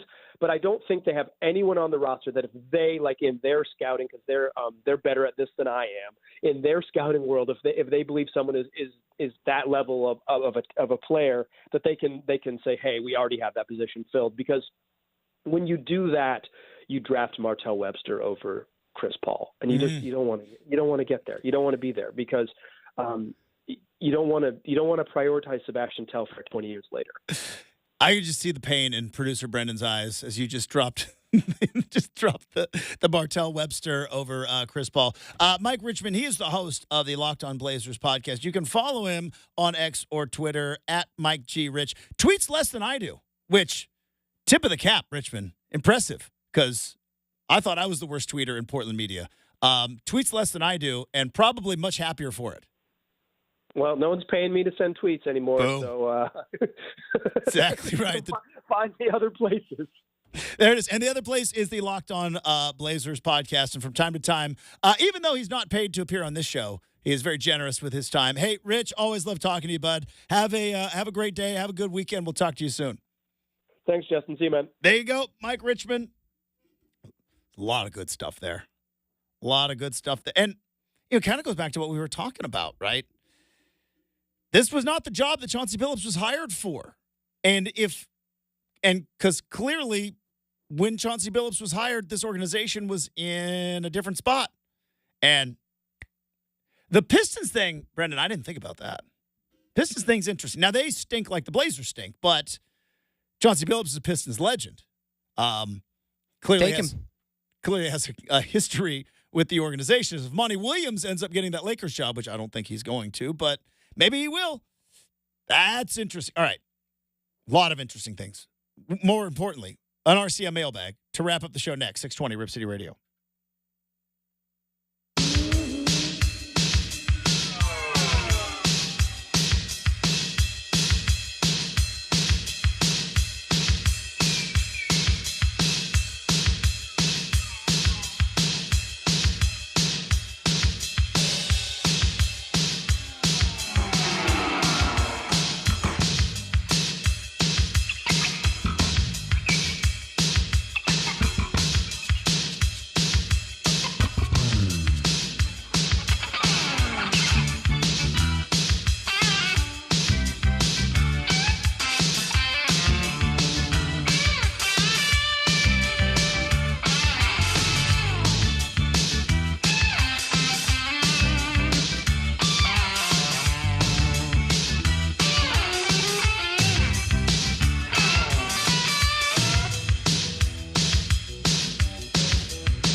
All right, let's wrap up the big show. It's going to be a beautiful day. Was it 80? 80 today? Or no, 70, 78, I think, and then 80 tomorrow. It's going to be a beautiful weekend. Super pumped. Yeah, Super no, pumped. I'm ready to take full advantage, Justin. As you know, I'm a sun and warm weather guy. I will be seeking sunshine and actually heading in the water this weekend. The water's freezing cold, dude. The boat is being taken out. Oh, if you stay on the boat, I Yeah. get it. Yeah, well, I said the pontoon boat is being taken out. So, shout out. Good weekend to be out on the pontoon boat. Shout out my sister and brother-in-law, man. They know when to get that boat in the water. That's the best deal ever. You and I've told you this off the air, and I will tell you this on the air, is you never want to own a boat. BOAT, bill on another 1,000. That's what they say about boats. But if you have a friend or a family member that has a boat, that is the move. Now we're taking the boat out? Great. I'll show up with beer. Yep. Do you need some gas money? Yep. Do you need some seltzers? You still on your twisted teas? You still drink the twisted teas? I'll be fairly Have honest. you had a lover boy yet? Those are they're like spiked iced tea. No, I have not. That would be interesting to try. It's a very summer thing for me, Justin. I can safely say I have not had a twisted tea since last August. Okay, well, it's twisted tea season for you, Brenden. In there. Truth be told, I've kind of been craving some White Claws lately. I haven't had any White Claws in a while, so we'll get into it as the year goes along. But hit the claws up. Yeah, I'm kind of emerging from like my winter Moscow Mule cocoon, right? Because in the winter I always go with mules, man. Always like my mules, but now I'm like, okay, time to get something refreshing. Not that a mule isn't, but you know what I mean. Hammer Moscow mules. Anyways, all that being said, it's fantastic. So let's get to the mailbag and get out and enjoy that sunshine.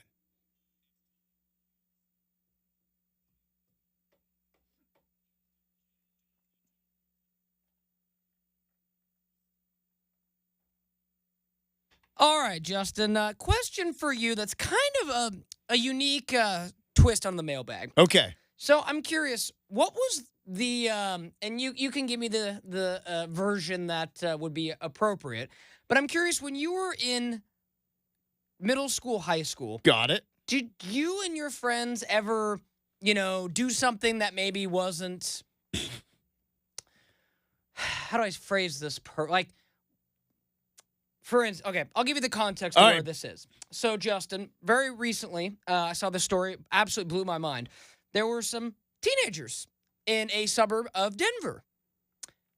They were exploring some private property. Yeah. Fell into an abandoned missile silo. Hello.